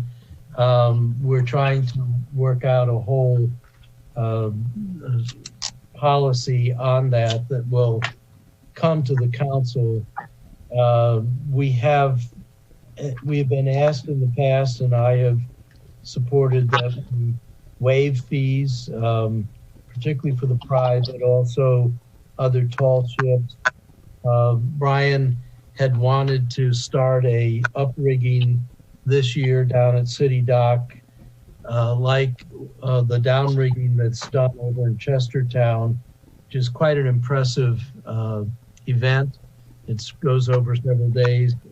It's very romantic, and it plays to all of our maritime heritage. That policy has kind of gotten sidetracked with virus stuff. But well, I guess what I'm asking, is this a budget buster when this happens? If we have a number of them, I mean, if Hermione wants to come back, you add that to the Pride, to one or two other ships that may want to come through here. Does that blow up the budget? Does that add substantially to the revenues? What?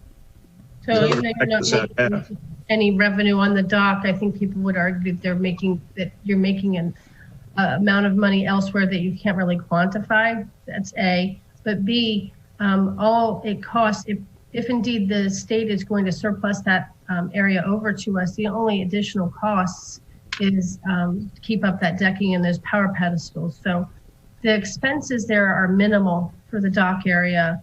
And then when tall ships are not there, there's still a tremendous amount of revenue capability there, from charter fishing boats to parasailing boats to also just your recreational and transient boats, because we do fill up and turn people away most weekends. So your question, Fred, was, is it a budget buster? I don't think it's a budget buster, but I think it's a policy decision that is coming out of the office of the mayor and has gotten sidetracked because of the virus. We really can't have meaningful discussion until we find out what the state's going to do with those docks, and there is competition for it. So we'll have to see what happens. But I do know that it's a policy that the mayor currently espouses, which is to have more tall ships, and most of those are nonprofit organizations, and most of them ask for forgiveness of any of the fees. So it would be a reduction in potential revenue at a minimum. Okay. All right. Have we gotten through the presentation? There's at least one more slide. All right.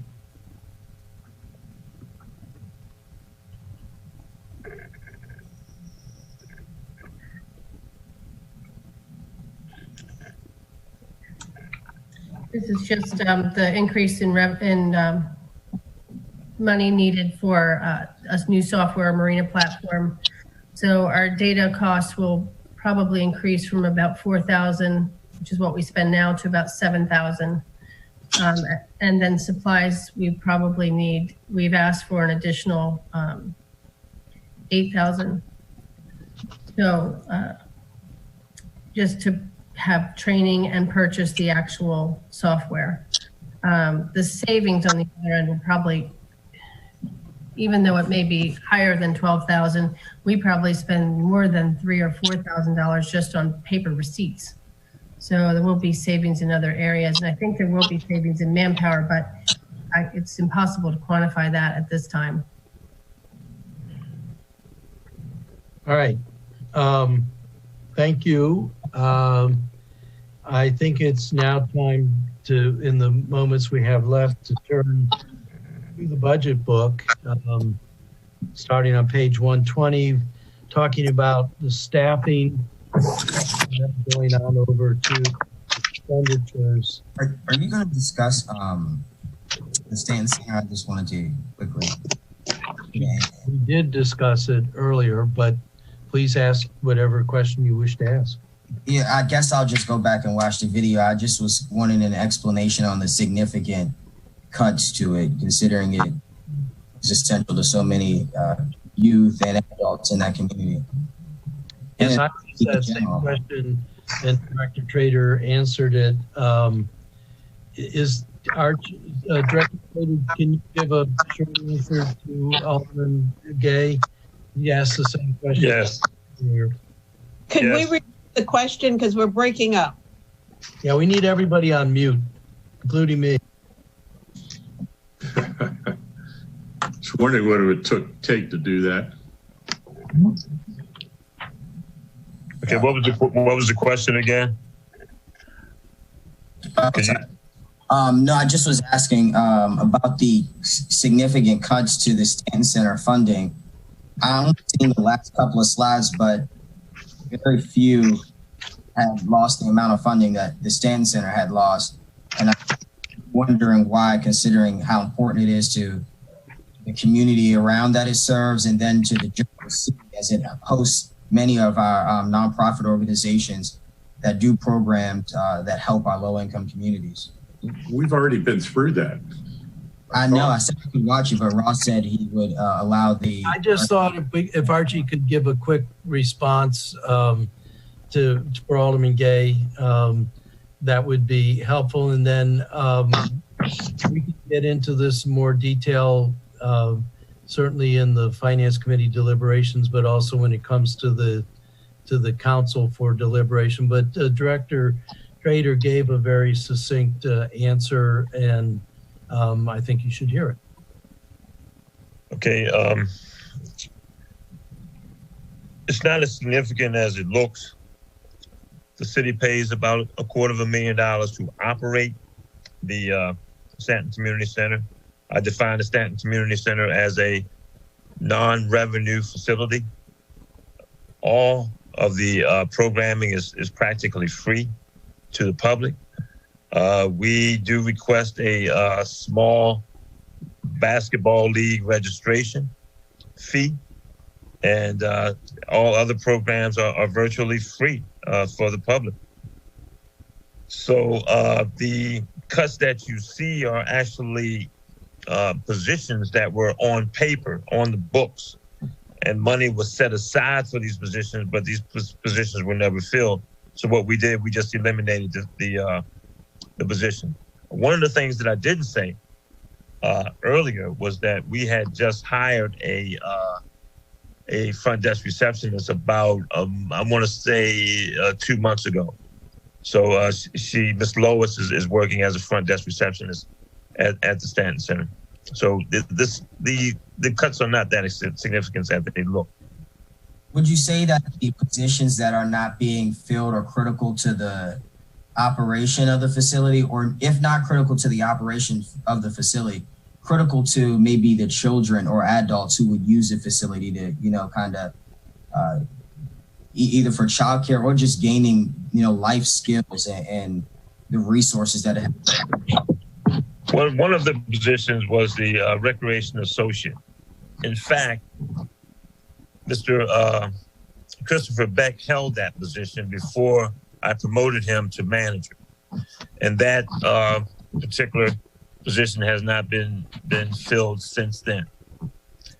So no, to answer your question, no, it's not really significant because the programming towards the children that the children receive, most of the programs at the Stanton Community Center are fundamentally volunteer-based. Thank you, Director Trader.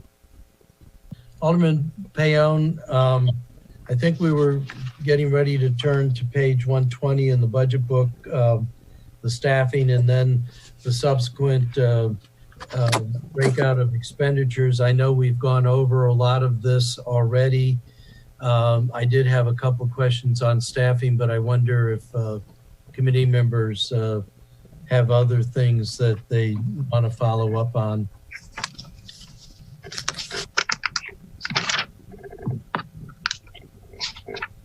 You're on mute, Fred. You're on mute. I think most of what my questions would cover would be things that we would talk about in committee and don't really need to be discussed right now. Thank you for that. I did want to go over the staffing schedule here on page 120, the Director Trader. It looks there's 3 breakouts. Harbor Master is self-explanatory, Pip Moyer, but then there's another grouping that is recreation and parks.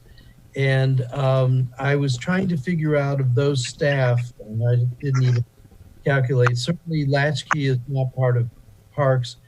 Are all of the rest of the staff that are shown there part of the park staff? So that would be community center manager, that probably isn't parks. Facility supervisor doesn't sound like parks, but parks maintenance worker, crew leader, and those all the way through horticulturalists. Are those the staff for parks? Because that is correct. That is correct. Because I'm looking at the salaries and benefits. I'm on page 121 now. I feel that seems like a relatively small number of staff. Let's see if we can add them up quickly. 7, 8, 10, 11. And the salaries and benefits are a big number. However, a big number that is going down just a little bit. Contract services seem to be relatively flat, but I'm just. Alderman Arnett? Yes. When you're considering the salary and benefits at Rec and Parks, keep in mind that some of their divisions have a substantial amount of temporary contractual workers that you're not seeing in the position count.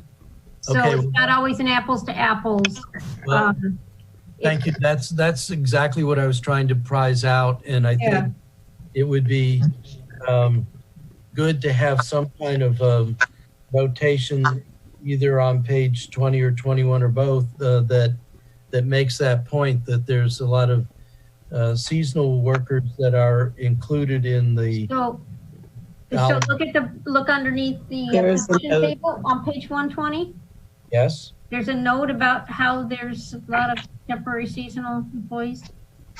But it doesn't tell us the cost. So on page 121, it looks like we're spreading $1 million over 10 people or something like that, which is a fairly heavy salary burden. So I think it would really be helpful to have some notation, or I don't even know in the amount of funding that's allocated to temporary employees. Exactly. And I don't know whether that's in the new schedule that you gave us, because I didn't get a chance to power it.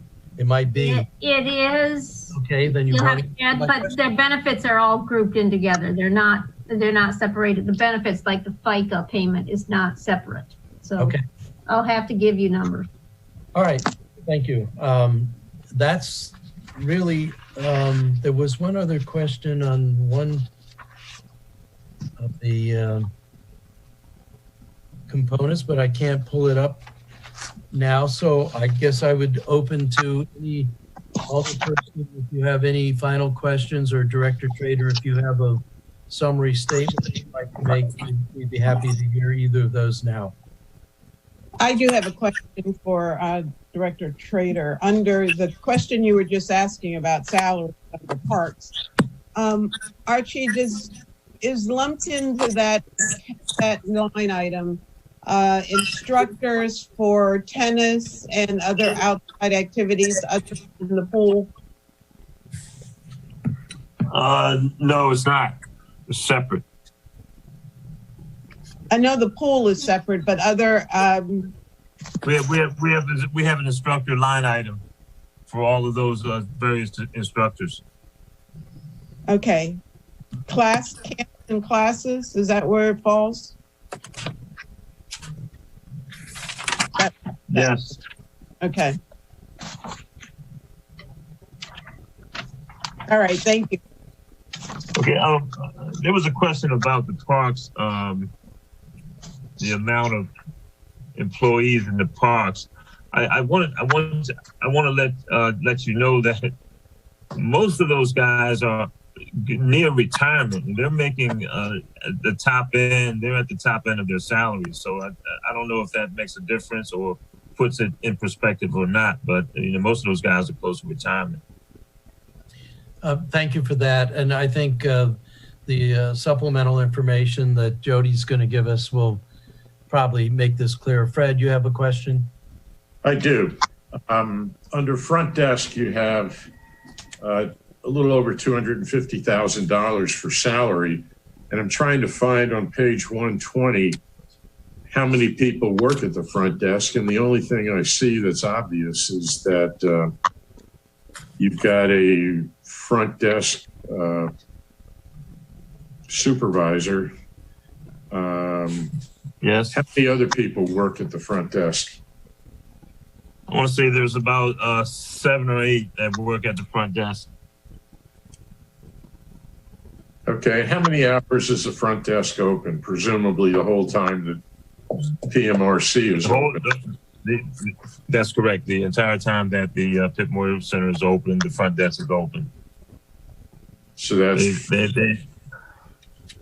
Go ahead. How many hours a week? Do you know what that is? They're all part-time, so they're working about 40 hours a week. Well, how many hours is the Pitt Moyer Recreation Center open? It's open from 6 o'clock in the morning to 9 o'clock at night. 9 o'clock. Monday through Friday. Okay, so that's 75 hours there. And 8 o'clock to 9 o'clock on weekends. Okay, thank you. But Fred, returning to your question, Director Trader, if there is a front desk supervisor, are there staff that are manning the front desk that are not showing up in this table? And if so, or if they are showing up, where are they showing up in the table on page 20? Well, they're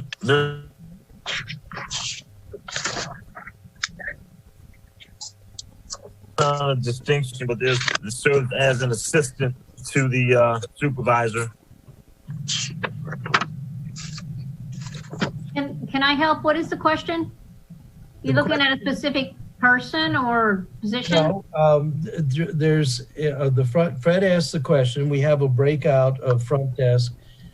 Fred asked the question, how many people are working on the front desk? We have clearly the front desk supervisor works there, but Director Trader said there were many other people. Are they non-salaried, or where are they showing up in the staffing chart? Because it just shows one person for front desk. I have just the supervisor, and everything else is staffed by the temporary seasonal pools. Right. So how many temporary staff do we have for Pitt Moyer? And are they all included in the $258,100 that is showing on front desk salary? Okay, I'm going to provide you a breakdown for each of these divisions on what is real positions that you see in the chart and what's a temporary salary pool. And you may see a lot of names, but they may only work short number of hours. So it could be a long list of names with just a pool of money assigned to those names. All right, thank you, and understood. Fred, do you have any other questions? No, I'm good. I just have one quick, if it's not out of line. Yes, Alderman Gay. So what do you think the possibility is? Because I was pretty concerned in the beginning when he was mentioning that we don't have an on-site fitness trainer. What is the possibility that we could include that in the budget this year, just to give us some protection and also just to, as he mentioned, almost legitimize the facility with the fitness trainer? So before the city manager freaks out, let me interject quickly. The rules we're operating under are, if you want to add something to the budget, you have to cut something from the budget. If it's not going to be a cut within your own departmental purview, you have to work through the city manager. This is a very tight budget, and it is not the city manager in the mayor's budget.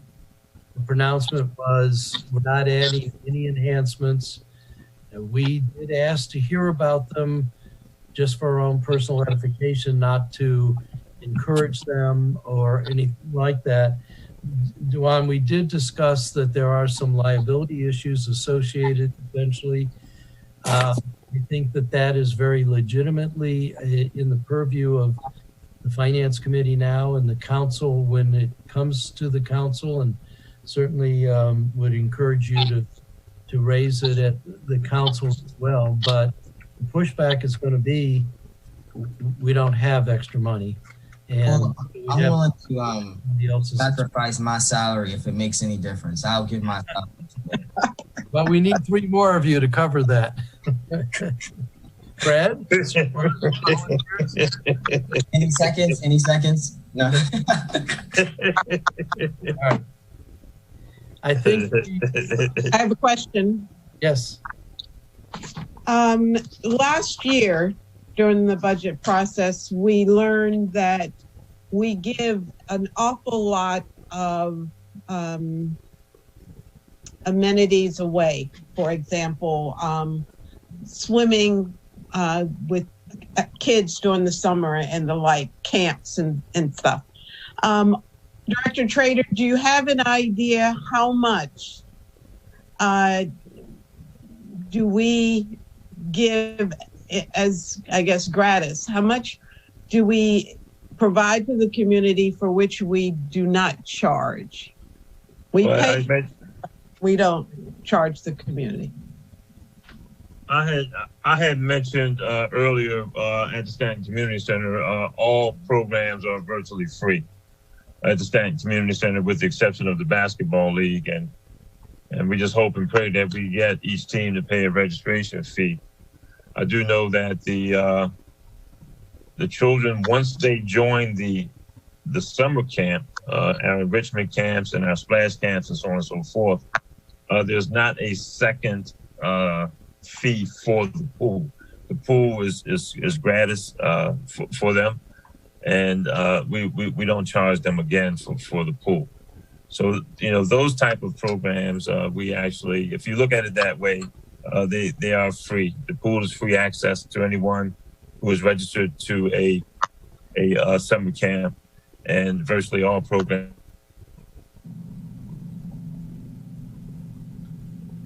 What happened? He froze. Classes, sports classes, youth classes, adults classes, they pay for. Thank you. All right. Okay. Are we are not doing a very good job, and it's mostly our fault, committee, of holding to the 45 minutes, but are there any other questions before we finish with Parks and Recs? Hearing that, thank you, Director Trader. Very thorough presentation. Appreciate the information and your time. Thank you. Thank you, sir.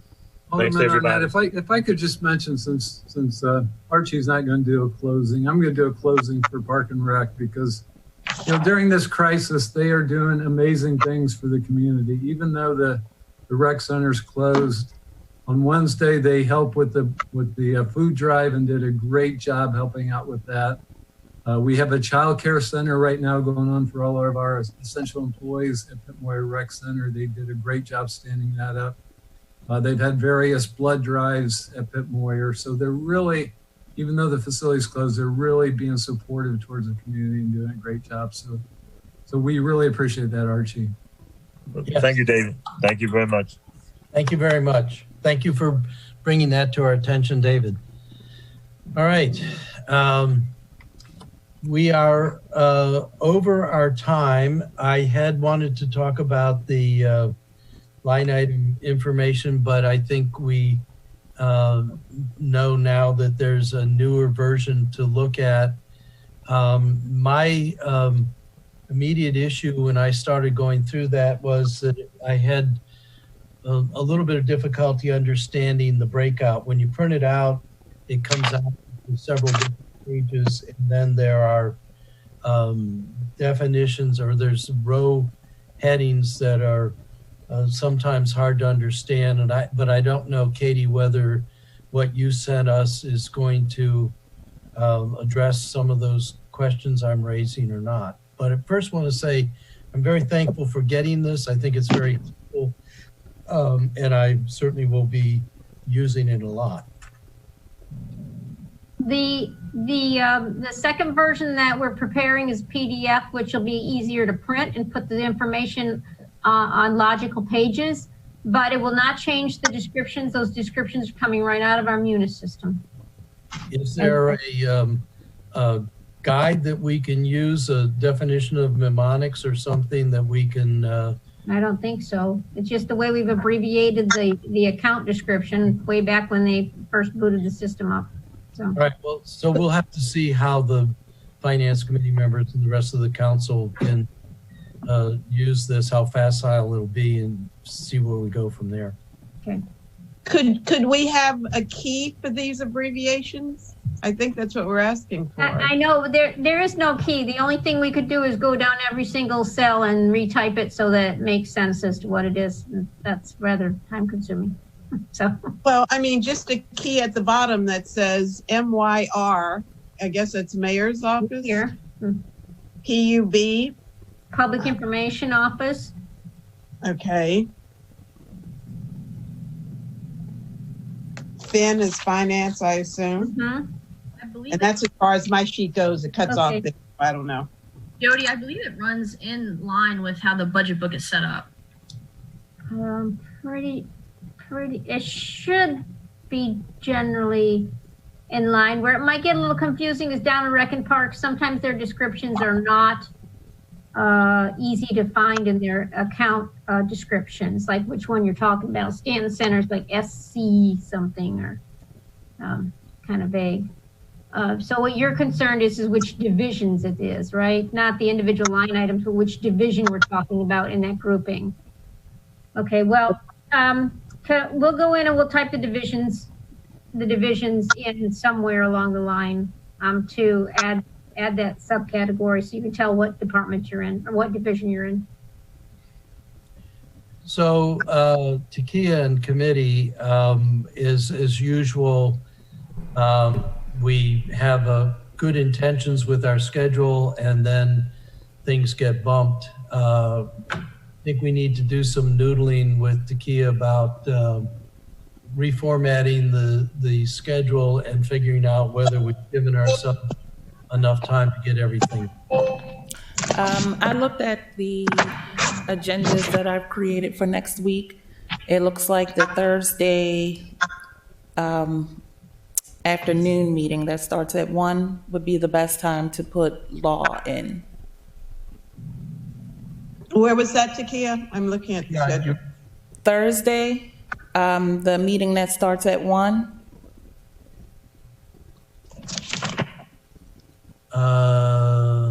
Aren't we meeting? I'm sorry, not the meeting that starts at 1. I'm sorry.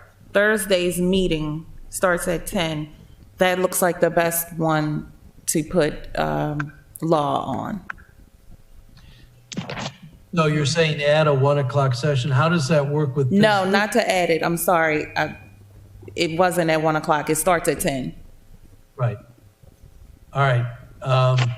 You only have that set aside for, that's the start of your deliberations.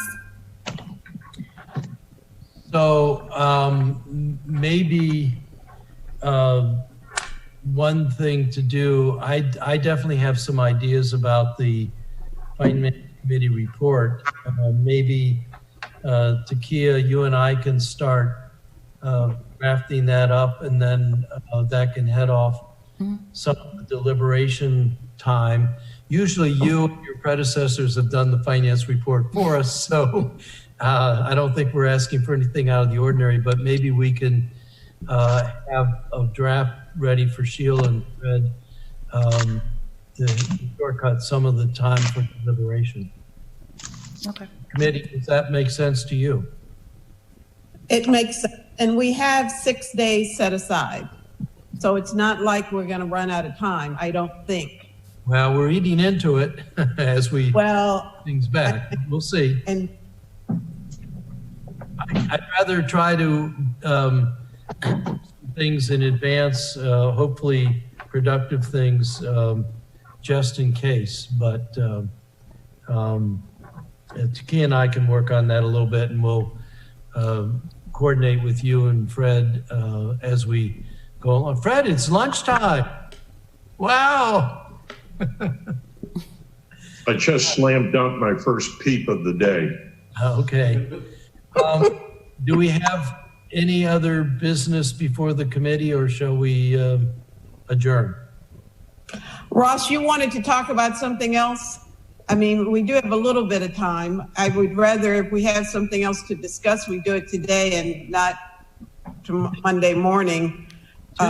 We're going through the line item schedule that we just got, and I think we need to look at what we got from Katie.